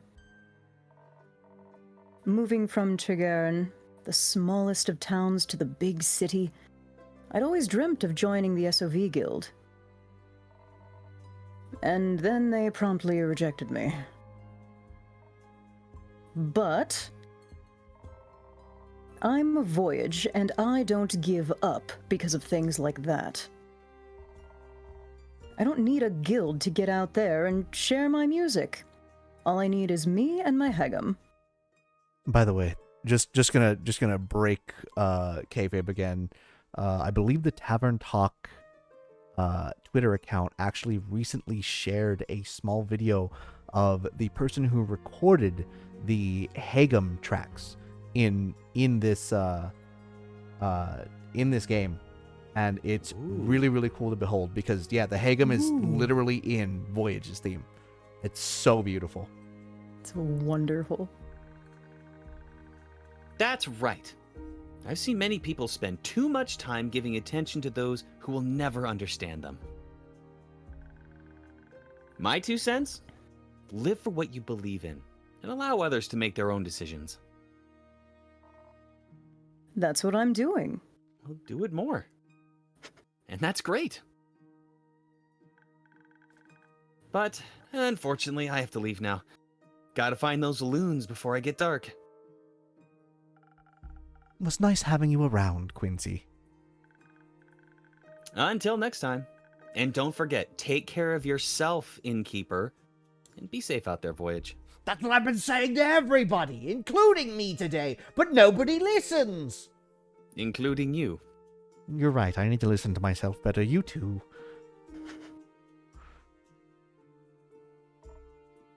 Nice guy. Yes. He's an old friend. Didn't know you do friends. Perhaps we could be friends too, Innkeeper. Oh, I'm so fucking in. Not yet. Damn it! Me? Oh. And yes, by the way, that is also correct. Quincy and Minthy are both from Quincy's Tavern. Please go check that out because that is one of the crossovers that this game has. One of the multiple crossovers. Maybe one day.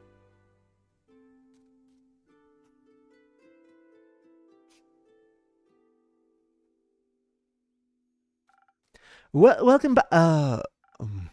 Quick, Innkeeper, strongest drink. This is an emergency. What happened? It's absolutely urgent. Relationships are on the line. Not lives? Relationships are just as important. Listen, I'll tell you the story. Don't you worry. But you gotta be a little patient, because Baya really needs a drink first. Yes, please. What do you need? The same as last time. Oh, that one was really delicious. I'd love to taste it again, please. Got it. I'll get you something that makes you feel as agile as a spider again. Dangly. Now, quick, I need you to hum the Japanese Spider-Man Sentai theme song. What's Japanese? It's all right. I remember. I remember. I think it's one of those peppers. Peppers. Real spicy. I don't think I have those in I my knew swamp. that one of you would also the messenger from hell, Spider-Man. God, man, I've been making all of these like references today. I'm sorry, but also not. The emissary from hell. There you go. My strongest drink to the rescue.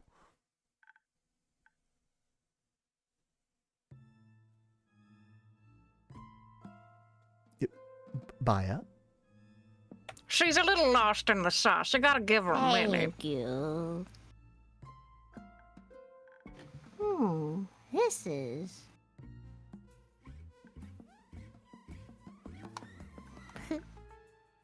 good. Oh, thank the dragons. That boss made me so nervous. I really thought he would mess it up. Thanks for having so much faith in me, Una. Anytime, you're welcome. But, Baya, are you feeling better now? Yes. At least a little bit. That's good to hear. Please, fill me in on the situation now. I've never seen you this upset, Baya. And you have to endure the Bloom Tide Festival every year. You're right. So, I have this group of friends. They're girlfriends. They're roommates? Roommates. We've been inseparable for at least a few centuries. You could say rooted together. Hey, I like you. But now...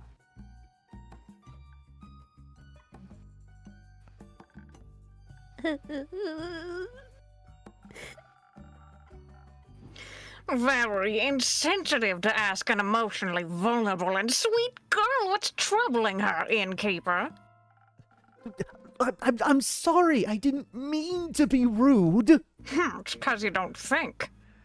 It's okay. How about I tell him what's going on, Baya? so you don't have to strain yourself. Thank you. Okay, so sweet Bio over here's had the longest lasting group of friends, right?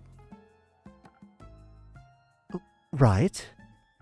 They're a trio inseparable for at least a few hundred years, give or take. And they're an adorable trio, might I add. The Swamp Monster, the Banshee, and the Mary Morgan. Ah, yes. The Mary Morgan. The wrathful spirit that is known to drown men. I've heard she doesn't really differentiate between genders, though. Good on her. Equal opportunity. Good for her. Yeah, that's right. Anyways, the Mary Morgan and the Banshee, they're a couple. So I figured. Have been for a while. I recall them coming by once or twice. But right now, how should I put this? They're in a domestic dispute. Not a domestic. For some reason, the two have completely stopped talking to each other. They even refuse to show up to Baya's monthly tea parties, insisting they'll only come if the other isn't invited. Why? I don't know. It's like they don't like each other anymore.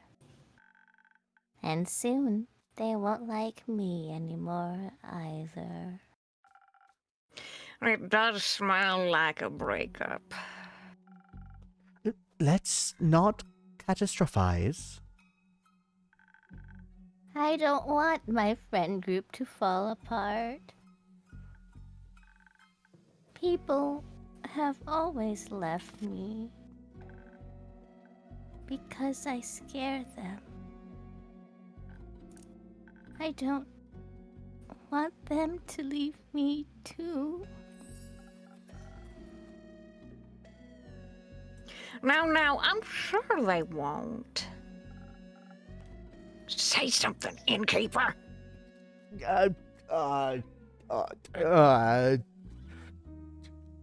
Don't worry, Baya. Look, they've been together for so long that they must have already solved numerous arguments. Look, they'll get through this one too. He's, I hate to admit it, but right. They've been through far worse. But what if he's wrong? Since when have I been wrong? Don't answer that, Una. Well,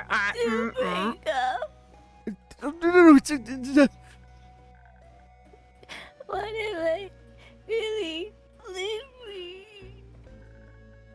I just wish there was something I could do to help them.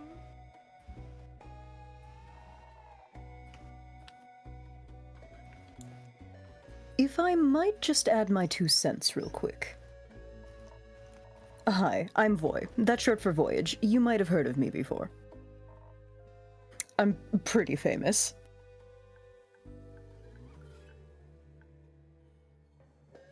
No. Doesn't ring any bells, sorry. Not the best time to self-promote, Voy. Anyway. So, Baya, that's your name, right? Mm-hmm. What's keeping you from getting to know other people? Like, you seem really chill. I'm chill?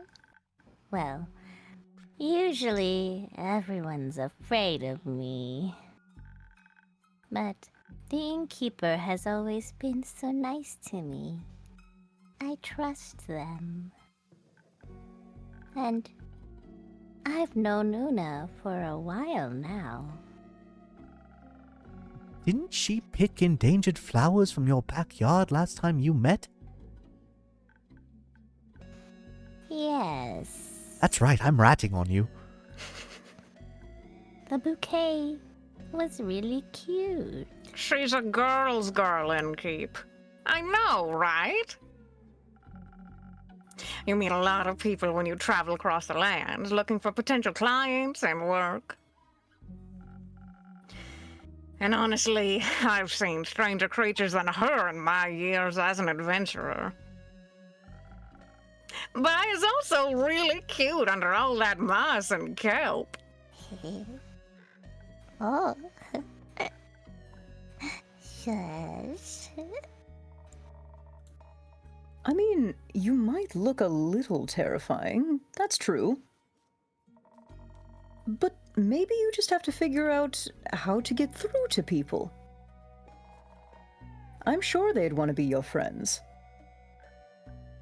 I don't know about that. Usually, they try to burn me. Oh, trust Names and me, locations. I just been want to burnt. talk. I've been burnt several times already today. It's Oh, you is get that used what to I it. smell? Luckily, I don't scar easily. Ooh, what a nice metaphor. Might have to use that in a new song, if you don't mind. All right, SoundCloud, calm down. Listen, I'm trying to make a living here, okay? Oh, okay, give me a minute. That one broke me. Oh. I love when someone breaks character first, because then it lets me also let it out. I have done really well these past three episodes. I've broken character twice this time. Y'all are so good. I'm sorry, I have that effect on people. Oh my god. People hurting you over and over again, just because they're afraid. Exes leaving you, but you always manage to get over them. It's not a metaphor. Once every few moons, people surround me with torches and pitchforks. Oh, my bad, fam. Well, that's unfortunate. You don't say, kid. But honestly, I know how you feel. Sometimes facing people is terrifying when you feel so different. But there's always something to love about everyone, like my handsome smile or enchanting voice. Maybe people would enjoy my spa. You run a spa? That's fantastic! Yes. You should come visit sometime. Voy, that's short for voyage.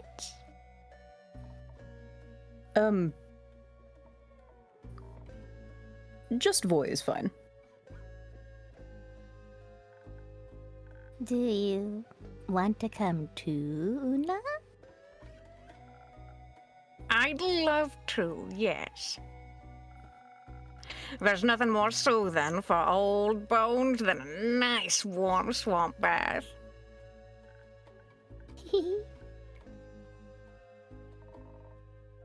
Do you get a lot of customers? No. No.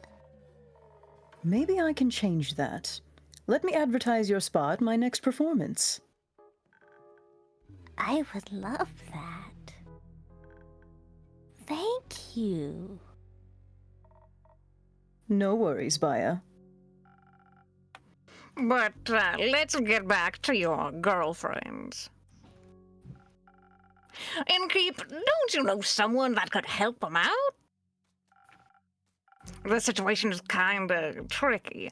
They might need a mediator. I can absolutely hang up a quest for you, if you want. That would be great. Thank you so much. Of course. Making my patrons happy is part of my job. Now who's the sweet talker, Oh, it's absolutely you. But now I have to wait, right? Ah, yes. Unfortunately. How about you show us around your spa in the meantime? We can even bring SoundCloud with us. It would be my pleasure. That nickname is just never going away, is it? It is not. It's forever. canon now. Once we're Your back, profile now. you gotta put it on. Once we're back, like there'll be a John. solution for both of your friends. No pressure.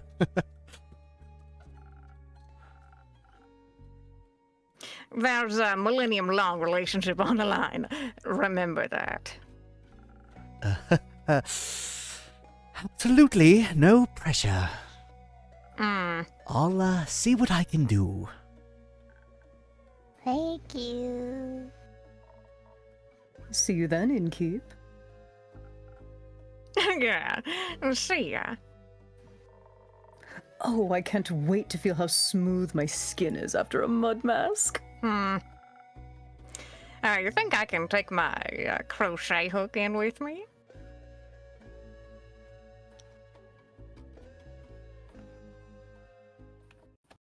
All right, let me remember these quests. Obviously, we have to solve some relationship problems, as the Mary Morgan used to be there, and then that's going to be for later. That's also for later. That's also for later. Oh, give me a there it is. I see it. See it right there. Got it. The Lagoon of Tranquility. And then, of course, we need that bodyguard. So we're just gonna put that there. No, it's the wrong one. We swapped. No! I'm so good at writing quests, I swear! Fatal Company. There we go. We did it. We got rid of a bunch of notes. We got the quests done. And most importantly, we are done! We have finished the day.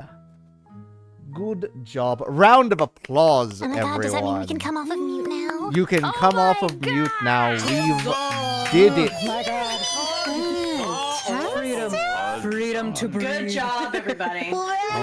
Merciful freedom. Good. That's I'm so proud of wonderful you. work, everyone. Top of the chat wheel. Absolutely. Insane. Oh my god. Amazing job from everybody here. And thank you all again for all of the compliments today in chat. I am glad that you all have loved this so much. You're so wholesome. With all of that said, please correct me if I am wrong, but I believe we now have every voice actor properly introduced in this game. Oh my god! You have now heard everybody, and I know that some of you, this is your first live dub with me, but allow me to say from experience. Okay, hold on, give me a second. I gotta get out of the. I've been in this accent for so long. Yeah, you I have literally just become this voice, which. From ancient Greece. You know how voice acting things are. Oh, man. Yes. Oh no, he's stuck in character, guys. He's locked in. God, that's Get out of here. But now yeah, that is commitment to the bit. really, but just again to say, I know this is some of your first times here experiencing an AKLTrifecta live dub, and it doesn't matter if this is your first one or you've had experience live dubbing with me before. You have all proven at this point that me reaching out to you and asking for your help and participation in this project was an absolute amazing choice. Every single one of you has knocked it out of the park. You all have immediately clicked with each other. You've gotten the banter. You've gotten the back and forth. Like Matcha had stated earlier, some of the banter that you guys are literally making up as I am making drinks, completely unscripted, completely improv, and it works so well. So now that we have properly introduced everybody, and everybody has had a chance to do their lines, really quick, I'm just going to run down the credits list, whether you were here or not. I'm just gonna go through the entire list to just remind everybody who was who. We're missing a couple of characters, but at least you've gotten to hear everybody's voice at least once. So, right now, what? Also, I can't believe you're not committing to the bit of changing the name that I'm voicing in every single one of these. Come on. No, I am late. Look, in my notes, I have kept. This line is wrong. I have kept the name as Zephyr because let me tell you, you have like 8 names. I am very lazy. I'm sorry. So, I know the actual reason though, because no Johns. Oh God. Valid. But yes. Really quick. So yes, Emmy Ain was our fable, but right now, Emmy Ain is currently busy at the moment. So big shout out to Not Another Esper for being our femme presenting understudy and helping out as Fable today. Devin Bois, VO as Zephyr Malachite John.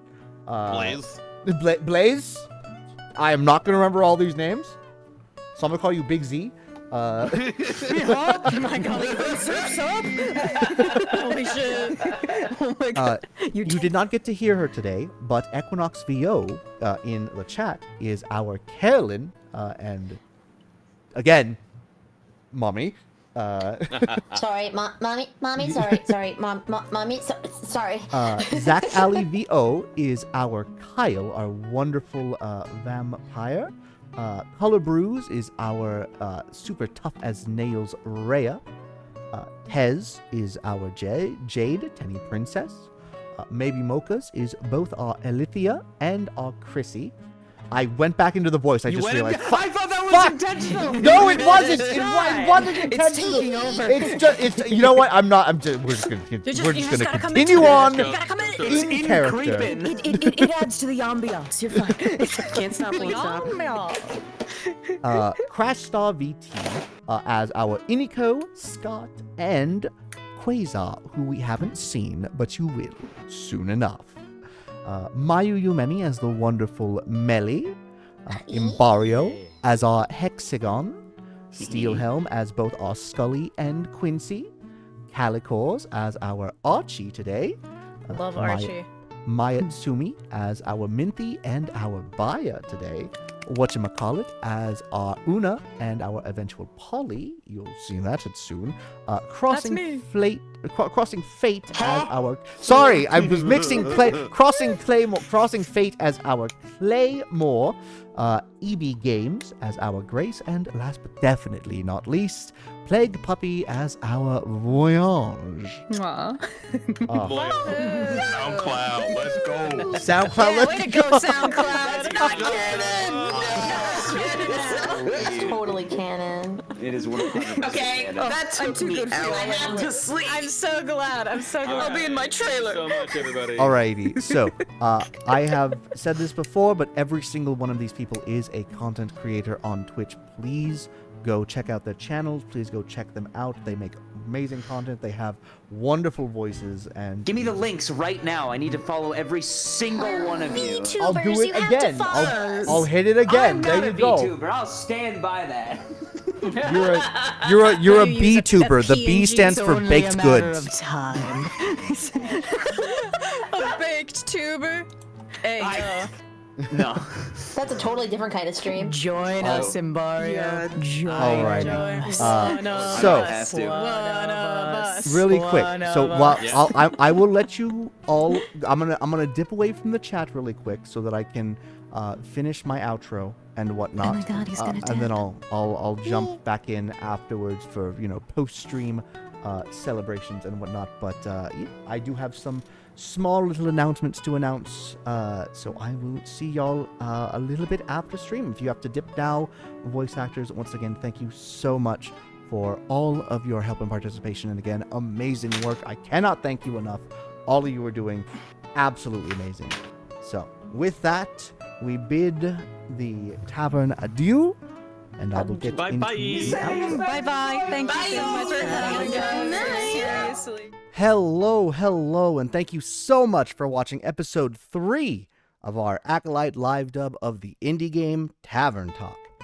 As I mentioned earlier, this episode marks the introduction of all of our voice actors for this live dub, and I am very excited to see the rest of the story play out with their help.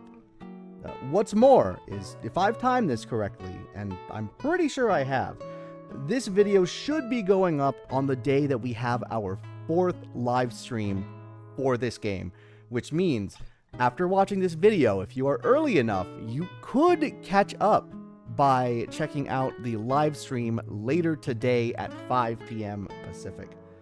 Otherwise, though, you can always help us out by catching all of the edited VODs by hitting the like button on the video or the subscribe button on the channel. And also, if you do want to catch any of my other variety streams live, you can check out my Twitch at twitch.tv/AKLTrifecta, where I'm live on Mondays, Tuesdays, and Thursdays, all starting at 7 p.m. Pacific. And finally, if you want to check out any of my other social medias like Twitter, Blue Sky, TikTok, and even our community Discord, you can find all of those links in the description box below. For now, though, like I always say, stay casual and stay cool, and we will see you on the next episode of the Tavern Talk AKLyte Livedub. Have a good one, everyone, and see you later.